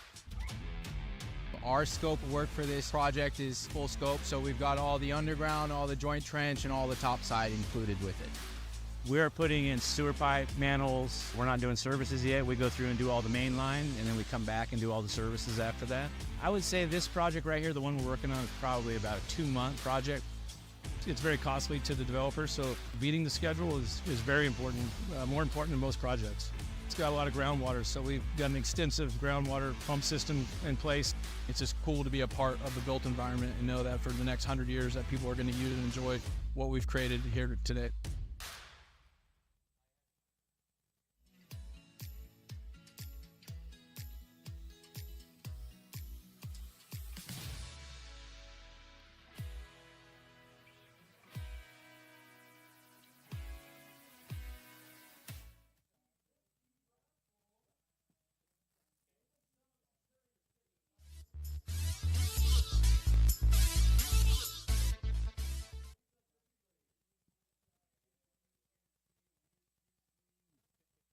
Together.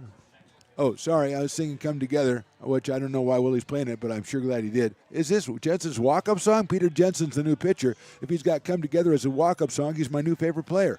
I'll just say that. And not the cover by Aerosmith, the original, okay? Anyway, Brady Fern is the hitter. Peter Jensen is the pitcher. His 5th appearance. He's 3 2/3 innings, 4 hits and a run, 7 strikeouts and a walk, and a 2.46 ERA. He is the 5th Padres pitcher tonight, and he will be facing Brady Fern, who is 1 for 1 and has made a great catch at second base. So a pretty good night for Brady out of Citrus Heights. And that is a ball, 1-0. He's followed is Brady by, well, actually, I don't know. I think that would be Nick Paz would be on deck in the La Placa spot, and then Jackson Norton. That one misses, 2-0.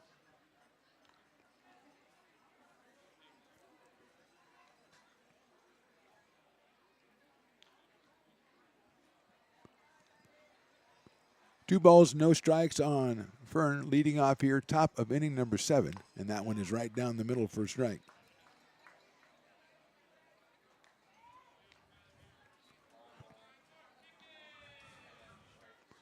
Brady Fern from Citrus Heights, California.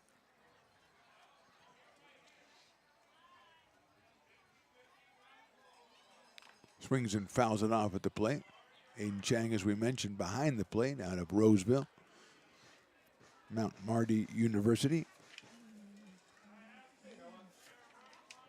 So 2-2 on Fern.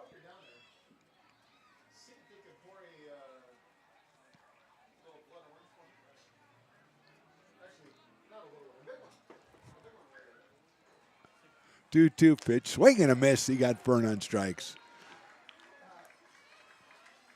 That is the 12th strikeout for Potter's pitchers here in 6 1/3 inning, and it'll be Nick Paz at the plate. Came on for La Placa back in the 6th inning defensively. This is his first at bat. La Placa was 0 for 2 with 2 fly balls to center field in his time in the lineup, the UOP product, and here is Nick Paz.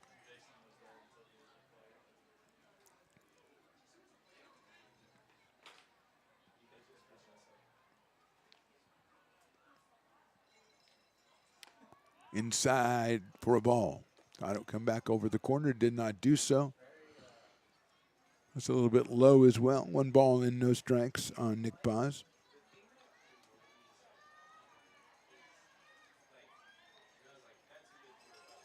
Jensen delivers, ball 2.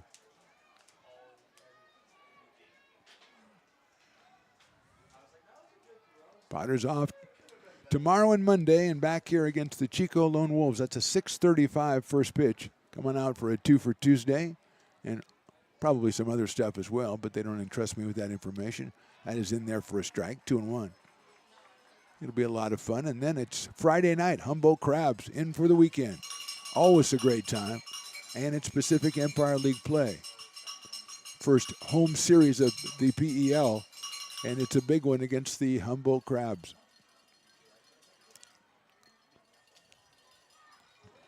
Friday night, 7:05. Saturday night, 7:05. And Sunday, an evening game, 6:05 first pitch. And we promise we'll try to get the umpires here on time. That's our vow to you. So if you come out at 6:05, we're going to play at 6:05. That one misses outside. It's 3-1 to Nick.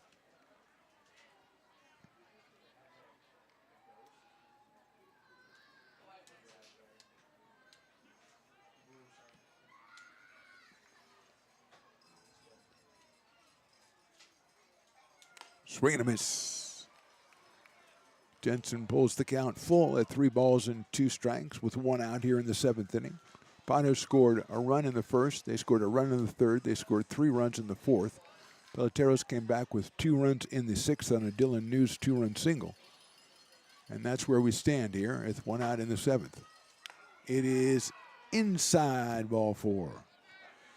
Aiden Chang thought we had a strikeout, but the umpire didn't agree, and it's his opinion that really counts. So Paz goes down to first, and Jackson Norton is the hitter.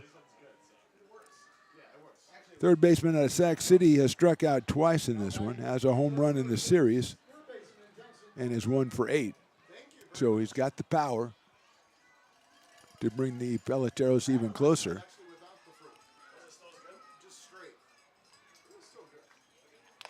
Fastball misses high, 1-0.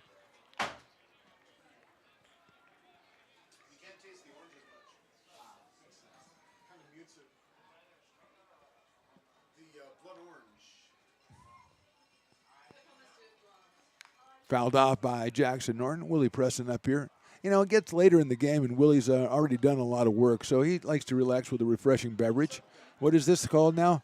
This is the Dueling Dogs Cider. Dueling Dog Cider? Because it's Cider Saturday, right? It's a blood orange cider. Okay, with a little bit of fruit in it, because he likes the fruit. How about pineapple? There goes the runner, swung on and missed. The bat goes flying, and the throw gets into second base too late. Stolen base for Nick Paz, and the bat went over, and it's a good thing we have a net. That's all I'm going to say. We're going to get a little chat with the umpire here. Oh, so that's a strikeout on Norton. I didn't know that was strike 3. I was busy with the Willie's blood orange.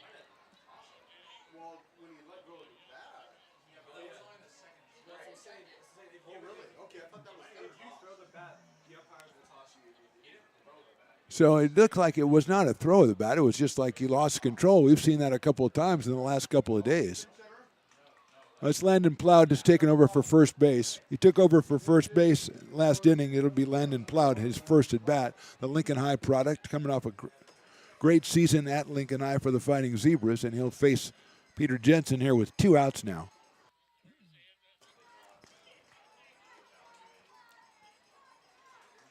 And he'll take a strike, 0-1.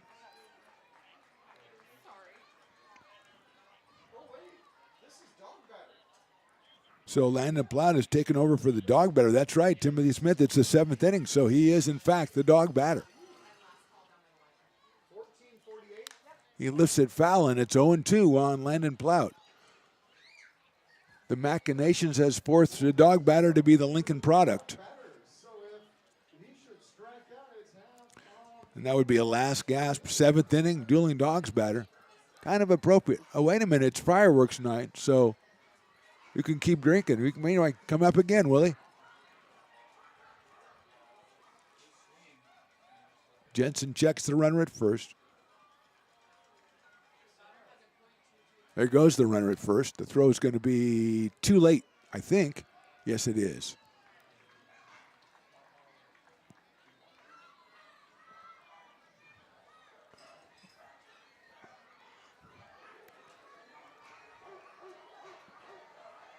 One and two. And the dogs have really responded to this at bat. I don't know. Maybe it was having Sonic out here today kind of like inspiring the dogs to do better. It's lifted foul down the left field line. But, man, that was a cacophony of dog sounds. Brought in dogs from around the neighborhood, I think, to beef up the sound. Poor Landon is having to concentrate here in his own hometown, and they got dogs barking at him. Crazy stuff going on. There goes the runner. The pitch is outside. And Paz ends up at third base with another stolen base. And now it's 2-2 on Landon Plaut. Voldemort, for the second night in a row, I think, scored the burrito from Sabores to Mexico. All right, very good. I mean, if he's going back 2 nights in a row, it's got to be good, ladies and gentlemen. He's Voldemort. I guess that's not really a good endorsement. The guy doesn't have a nose, but he has a mouth, okay, and he gets hungry. Evil gets hungry, too. Put that in a book. 2-2 pitch. Outside corner. Nope. Outside. 3-2. I like the thought of Voldemort just sitting around, casts a couple of spells, gets a burrito, just sitting around. 3 balls, 2 strikes. The dogs are going nuts. Check swing. Did he go? Yes, he did. Strike 3. And everybody, the thirsty fellas, are going to get over there, and ladies and gals, go over there to the Brick and Barrel backyard and enjoy themselves. 3 strikeouts in the inning for Jensen. We go to the bottom of the 7th. Potters fans, they're stretching with a 3-run lead. If you're in need of a seasoned DUI attorney, contact the law office of Samuel D. Burns, Incorporated.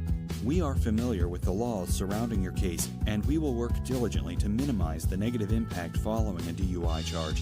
With a proven track record, Sam Burns works on your behalf to provide a positive outcome. He's been able to save his clients' driver's licenses and negotiate more favorable terms. Visit our website.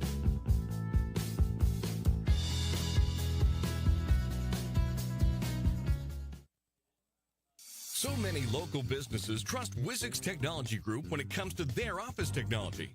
Wizix is a full-service, locally owned company with exceptional service, supplies, and support, which guarantees quick delivery and response times. Copiers, printers, scanners, business phone systems, EV charging, document management, and more. Join the ever-growing list of local businesses and win with Wizix, the largest independent provider in the Valley. Wizix, office technology made easy. Lincoln provides all the charm of a small town, yet still provides access to excellent local medical care. At Lincoln Urgent Care, you can find expert services and a compassionate staff available 7 days a week. A friendly front desk staff will welcome you when you come into our brand new facility. Your wait time will be minimal at our walk-in clinic, unlike the emergency room. From broken bones and lacerations to allergies, flu shots, and illnesses, we treat a variety of urgent medical conditions. What sets us apart is not just our central location in Lincoln, but the convenience of our extended hours, including weekends. We've become Lincoln's first choice for urgent care because we treat patients of all ages for a variety of conditions and take most insurances. We're proud to be an approved provider for veterans and welcome in our military patients. From our family to yours, we're here when you need us.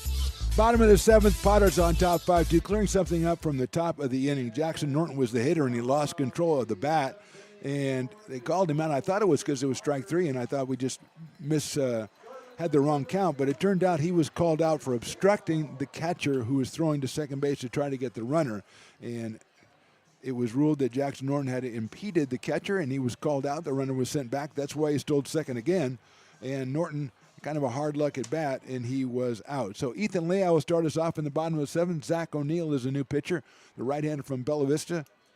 The 4th pitcher, Roland, started, then Owen Hunt. Cody Pinkney and now Zach O'Neill, working with Nick Paz, who's going to go out and talk a little bit with him about, okay, so what pitches you have? Okay, you want to use number 1 for fastball because that's never been done. Okay, signals number 2, breaking ball, excellent. So they're on getting on the same page, Raleigh. That's what's called teamwork and communication. Ethan Leal has walked once. He has got 2 base hits on the evening, and he chops that one foul. O'Neill out of Bella Vista pitched, was it last night or the night before? It was the night before. He worked a scoreless 8th inning and struck out 2 and walked 1.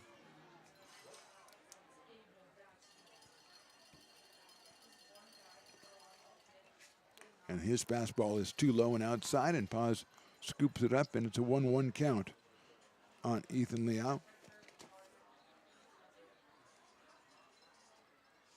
321 coming in for Ethan. Swings and misses at that one. At 82 from O'Neill, so it's 1-2. Leal's followed by Aiden Chang, who came on for Villanueva in the top of the 7th, and then Brett Griffiths.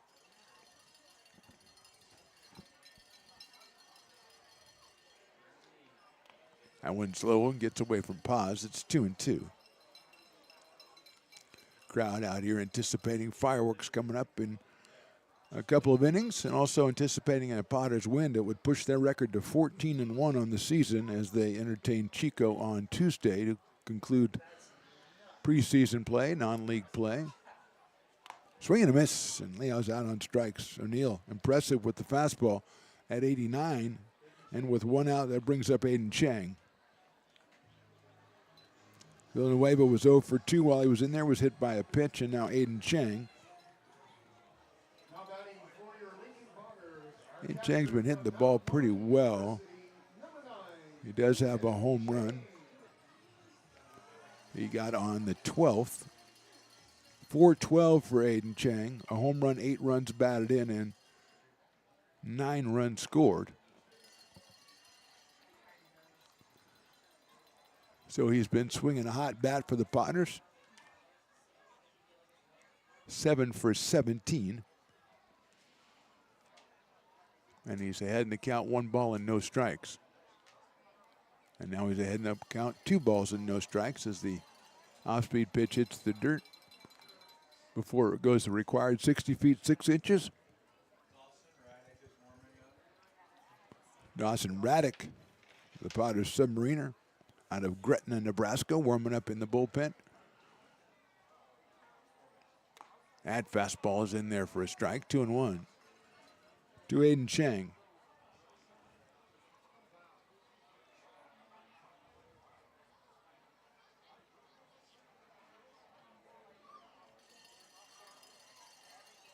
That one's fouled off, so quickly 2-0 becomes 2-2 to the Potters catcher out of Roseville, California, Mount Marty University. The Lancers of Mount Marty University.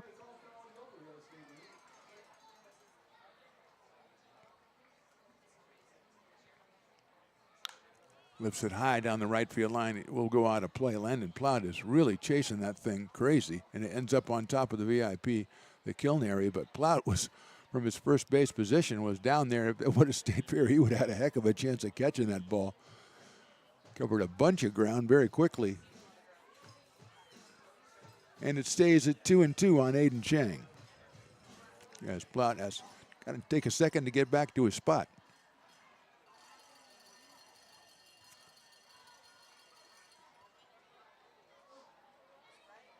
That's in the dirt, 3-2.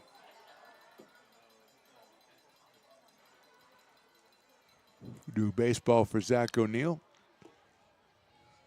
Pretty impressive looking right-hander out of Bella Vista High School.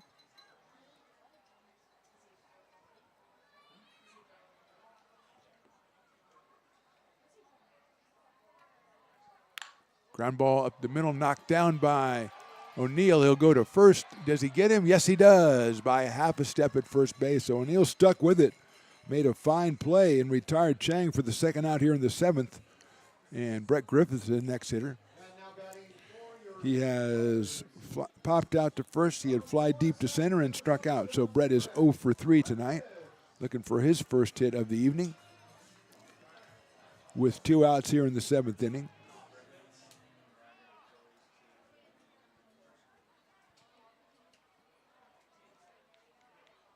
Momentary delay as the ball gets loose in the bullpen.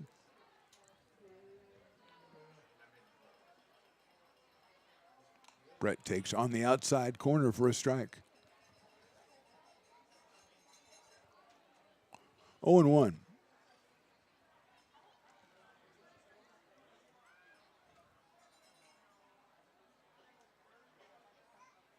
Check swing, did he go? Yes, he did, according to the field umpire. And so it's 0-2 quickly on Griffiths. Potters with 8 hits in the game. Cody Pinckney was very impressive. His numbers: 2 innings pitched, 1 hit, 1 walk, and 1 strikeout. So he came in and did a good job for Peloteros. Griffiths takes a ball, 1-2. Landon Rowland started, then Owen Hunt, then Cody Pinckney, and now Zach O'Neill. They have also activity in their bullpen, so we may see another pitcher in the bottom of the 8th. Griffiths, it's a sharp shot to the right of second base. What a nice stop. Nope, Byrne didn't get it. I thought he got it, and he got by him. So Griffiths with a base hit, his first of the night. Hit that ball sharply to the right of Brady Fernan. Brady's doing some great stuff tonight, so I thought maybe he came up with that thing. But he didn't, and here's Ty Russell. Ty Russell's reached in an air, and he's walked and he's singled. He has scored a run. He has stolen a base. And he's stolen 2 bases. Let's put it down that way. Potters have stolen some bases, and they've been thrown out a couple times tonight. Russell takes a strike. 87 from Zach O'Neill.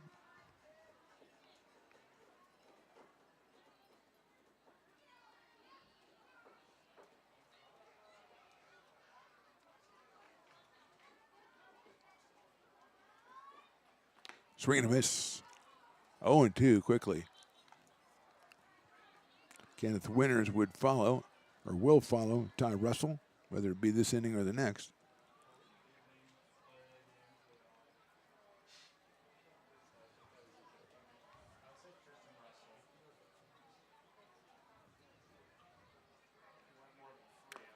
And that's strike 3. So another good inning for Zach O'Neill. He strikes out 2. We go to the 8th. Potters 5, Peloteros 2.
American River College is a top-tier community college sports program that provides student athletes with the opportunity to thrive both athletically and academically.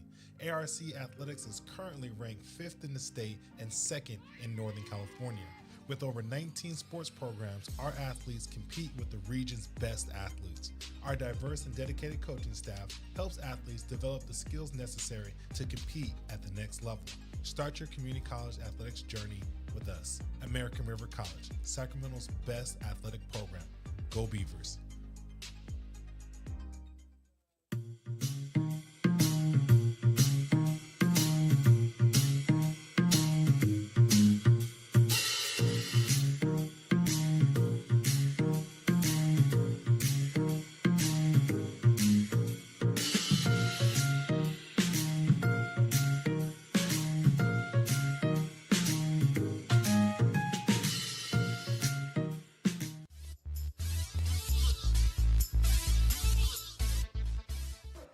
Top of inning number 8, it'll be Jason Harris, then Dylan News and Aiden Diome for the Peloteros, who trail at 5-2. Dawson Raddick, the right-hander, is in, and his first pitch is fouled off. Dawson making his 7th appearance, 8 2/3 innings, 9 hits, 1 earned run. He has struck out 9 and walked 6, and he has an ERA of 1.04. He does have a save on the season. Hit sharply to the left of second base. Running it down is Russell, and it kind of back-footed him, and it's a base hit. So Harris put a little bit of English on that one. Russell ran it down, and it came back and bounced the other way on him. And Harris is on to open the top of the 8th, and here's Dylan News, who struck out twice and then delivered a 2-run single for the Peloteros' only run in this game. Dylan now 3 for 6 in the series. He has 2 RBIs. He has 2 runs scored. Left-hand hitting center fielder against Raddick. Shows bunt. Bunts it down the third base line. They're going to let it roll foul, and they pick it up. Actually, Aiden Chang just kicks it. I like that. Good work. Once it goes foul, just get rid of it. I was always taught to just put your glove down and throw it to the side, but I like kicking it because soccer is much more a part of the game today than it used to be, or the world today. So we didn't talk about that in the day. So News tried to drop one down. It would have been a very effective bunt had it stayed fair, but it did not. So it is 0-1 on Dylan. Aiden Diome to follow, then Kyle Pedersen for Peloteros. We are in the top of inning number 8 in this one, a third of 3 between these two clubs.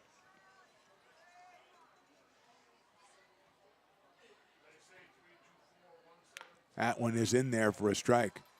First night was not that competitive. Last night was very competitive. A 10-9 come from behind win for the Potters. Tonight more of the same, and it's 5-2. And News now with an 0-2 count from Dawson Raddick.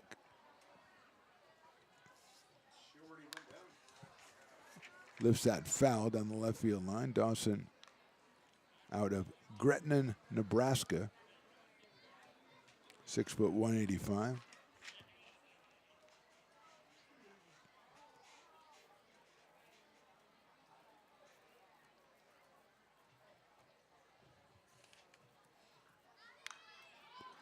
That's grounded to third base. What a play at third by Winters. Catching that ball in the air. Could have been trouble down the left field line, and Winters with a tremendous catch for the first out here in the inning.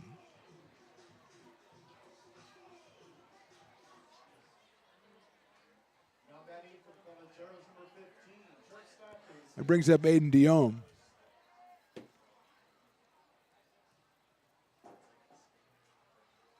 There goes the runner. The throw to second base by Chang. The tag applied. Oh! He is in under the tag. Beautiful throw by Chang. Nice tag attempt by Brett Griffiths.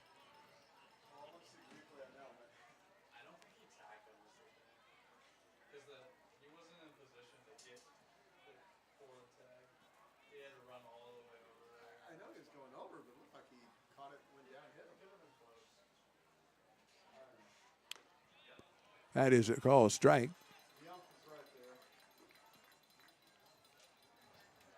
One ball and one strike on Diome.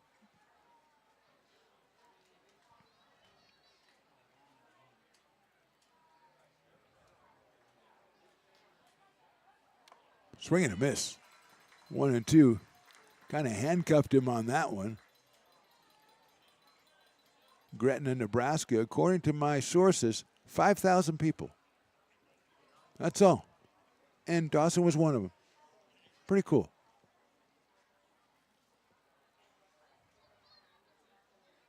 That is outside for a ball.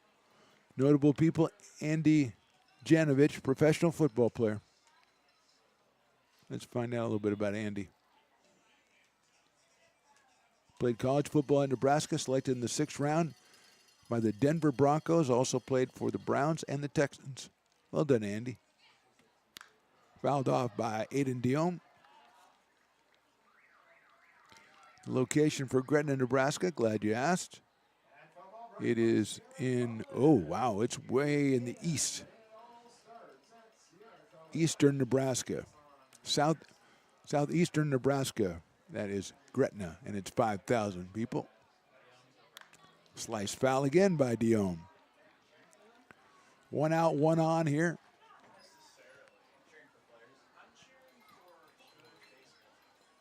Kyle Pedersen in the on-deck circle. 5-2 Potters.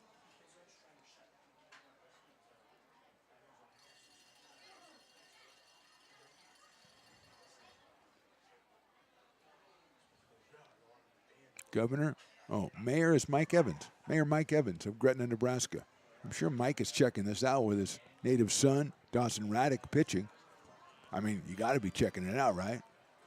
It's not that late in Nebraska. Is it 2 hours? Is it 11 o'clock? Is it 10 o'clock? I don't know.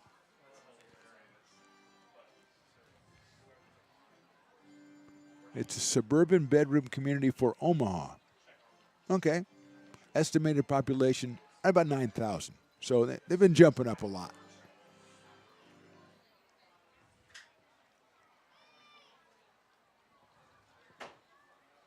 Diome takes outside and works the count all the way to 3-2. Product of West Park High School in Roseville. Plays a tremendous shortstop. Was a Potter already this season. Now is on the Peloteros. Swings and misses. Big strikeout from Dawson Raddick for the second out here in the 8th inning. And it'll bring up Kyle Pedersen, who struck out twice and grounded to third.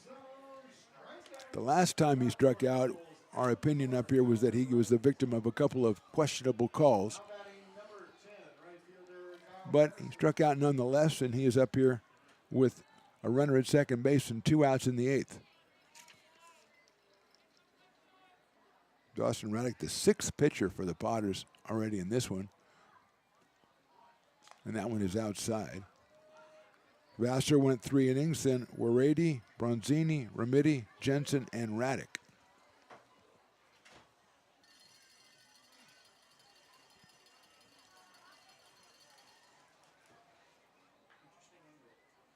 Swing and a miss. Nice pitch by Dawson Raddick.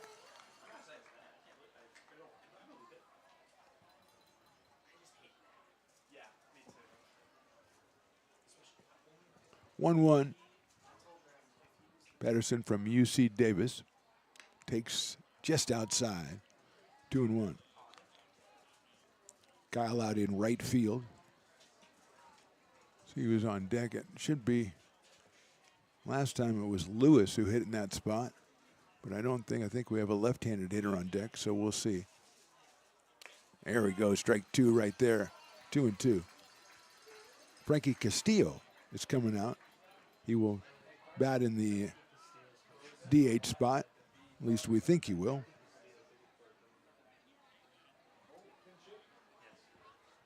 Good job, Riley. Swing and a miss. He got him on strike. 2 big strikeouts for Raddick. Strands Harris at second base. We go to the bottom of the 8th inning. Potter's still on top, 5-2. Hi, Bill Evans, president of the Placer County Association of Realtors. We're in the store, our conference facilities, an amazing team that helps keep together an amazing organization. And we thank them all. This organization can't do what it does and can't run the way it runs without the help of so many members volunteering their time. The success of the Placer County Association of Realtors is largely dependent on our active volunteer members to help our organization and industry. The work of our committees greatly impacts our ability to champion efforts across the board and giving back to the Placer County community wherever we can. Like all service organizations, I wanted to serve. And getting involved with the affiliate committee was the perfect way to do that. I love being able to serve my community with my business friends and other leaders and give back to those who are in need. The thing I love about the PCAR committees is they all work toward the same goal of bringing the community together to support those in need in our surrounding area. I instantly came to the meeting and had a wonderful time, felt like I was a part of something bigger, and it was just the start of my leadership journey.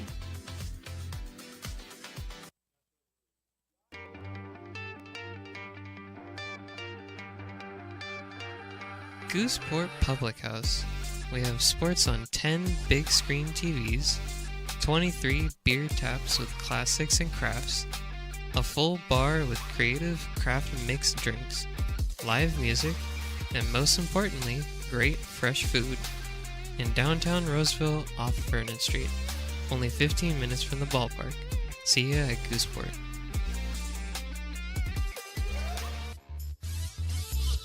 Welcome back. Bottom of inning number 8, McBean Stadium, Lincoln, California. Mark the Phantom Low, Riley the engineer, Willie Preston, Carson the intern coordinator, Luke Stoutwalker, Voldemort, and Sydney. Where is she? If I'm going to introduce her, she has to be here.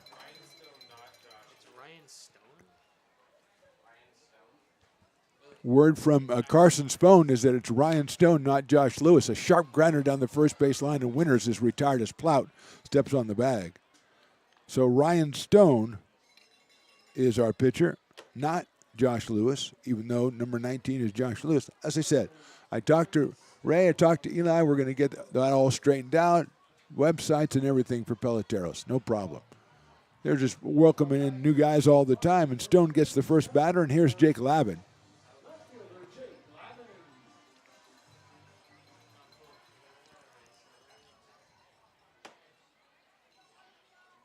Lavin shows bunt. The pitch is in there for a strike.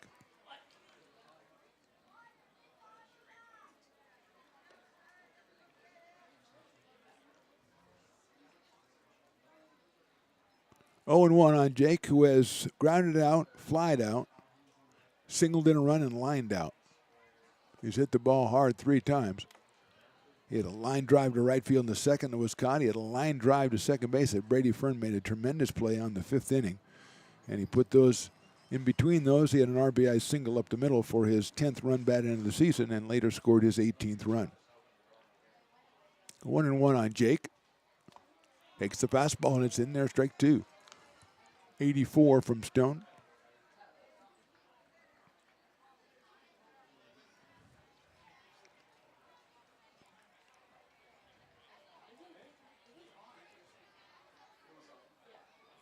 One-two pitch on the way. Lyman swings and misses. So 2 outs here in the 8th inning. And Tristan Russell is the next hitter. Russell is singled, walked, doubled, and grounded out. He has scored 3 times. He has stolen 2 bases. He has an RBI.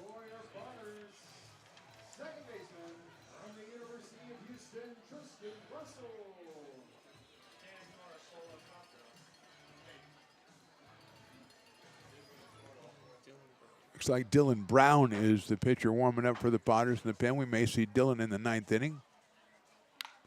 Right back up the middle, scooped up by Dion behind second over to first for the out. So a good inning for Ryan Stone. 1, 2, 3 in the 8th. We'll go to the 9th. Potters on top, 5-2.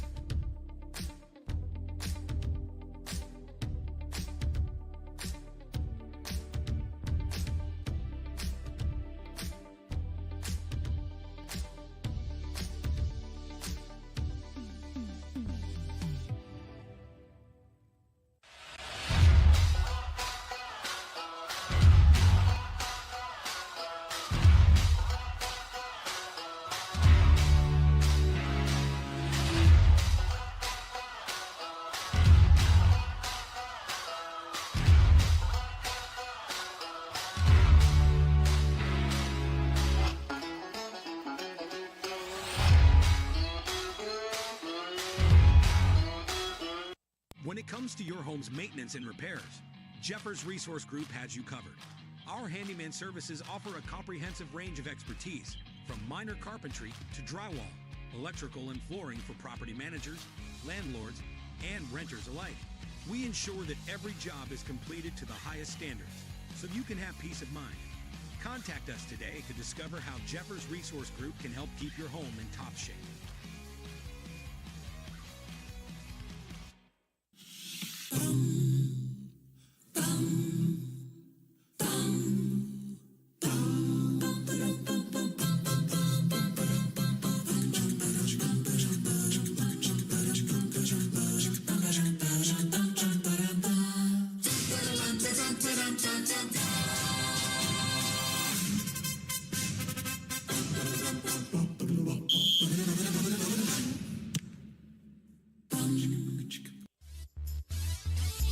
Top of the ninth inning, 5 Potters, 2 Peloteros. Dylan Brown is on to try to nail this one down for the Potters. It'll be Dylan's second appearance, 1 inning, no hits, 1 walk, no runs. Frankie Castillo is the hitter. He is batting in the DH spot. It started out as Christian Murphy, then it was Garrett Lewis, and now it is Frankie Castillo. Swings and misses at the first one.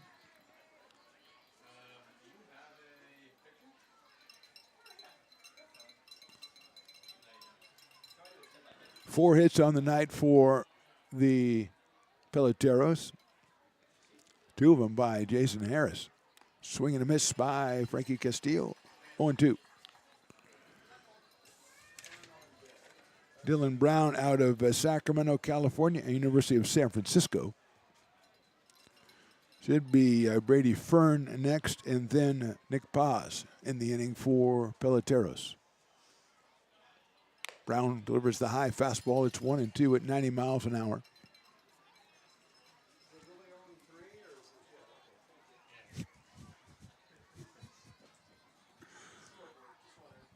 One ball and 2 strikes.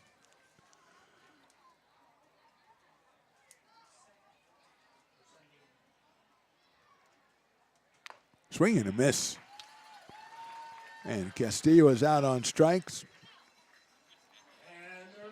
That is strikeout number 17 for the Potters tonight. Unofficially, that's what I've got, and that brings up Brady Fern, who came on as a pinch hitter back in the 5th and got a base hit. He struck out in the 7th, so he's 1 for 2. He also has a tremendous play at second base. He's up here against Dylan Brown. Dylan delivers an off-speed pitch in there for a strike. 0-1.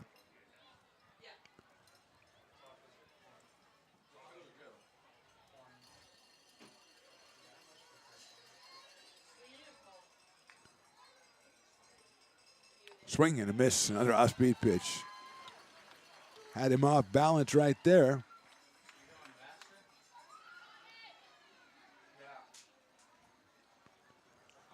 Oh, and 2.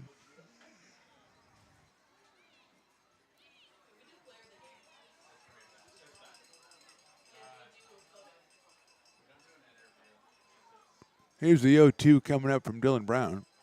The slider missed outside. Thought he was going to go upstairs with the fastball like he did to Castillo. But he tries to hit the outside corner. It's 1-2. Potters trying to go 14-1 on the season. We'll be back Tuesday against Chico. Fastball is in there, call strike 3.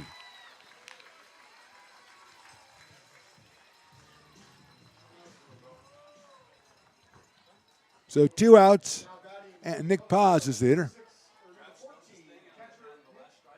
Nick came on for Mike LaPlaca back in his 7th inning, walked in the 7th. Picked up a couple stolen bases, but was stranded at 3rd.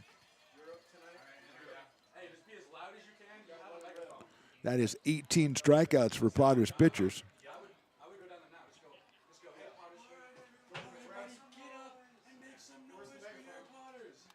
Dylan Brown delivers ball 1, 1-0.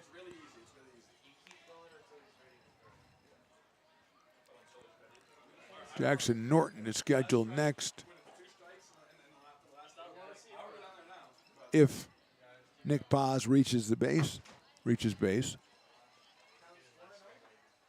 Fastball is in there for a strike, 1-1. 90 miles an hour from Dylan.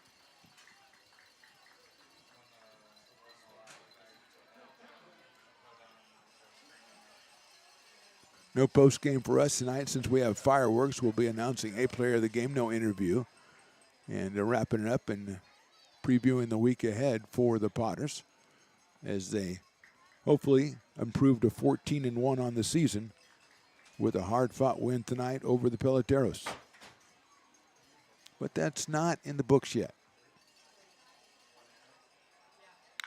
Sharply hit but foul down the left field line, and so it's 1-2. And where is that LSG? Where's the LSG? Where's the LSG? Oh, here he comes. No, what the heck is... Oh, no, it's Voldemort. What in the world's wrong with that guy? He is nuts. He is the personification of evil. But he's doing a good job. He's dancing, he's skipping, he's bouncing. He's really annoying. I love it. Swing and a miss, that's it. And Voldemort does it again. The last strike guy is rebranded as the voice of evil. 3 strikeouts in the inning for Dylan Brown. That's it for the Peloteros. Potters win this one 5-2 to go to 14-1 on the season. They will be off until Tuesday. Chico comes in for a non-league contest at 6:35. Then on the road to Solano, the Mudcats hosting them on Wednesday for the first game in the PEL. Back home on Friday for a 3-game series with the Humboldt Crabs. Our player of the game tonight, Eric Vassar, the winning pitcher. 3 innings pitched. He struck out 7 of the 9 batters he faced, and no one reached base. Eric improves to 3-0 and goes to no runs allowed in the season, 16 innings, 22 strikeouts, and just 4 walks. So Eric Vassar is our player of the game, our Raising Cane's player of the game. Congratulations to Eric. Congratulations to the Potters for a tremendous effort, and they win this one. Final score 5-2. For Mark the Phantom Lowe, Riley the Engineer, Willie Preston, Voldemort, Carson, Sydney, Luke Statwalker, everybody, thanks for watching. We'll see you next time.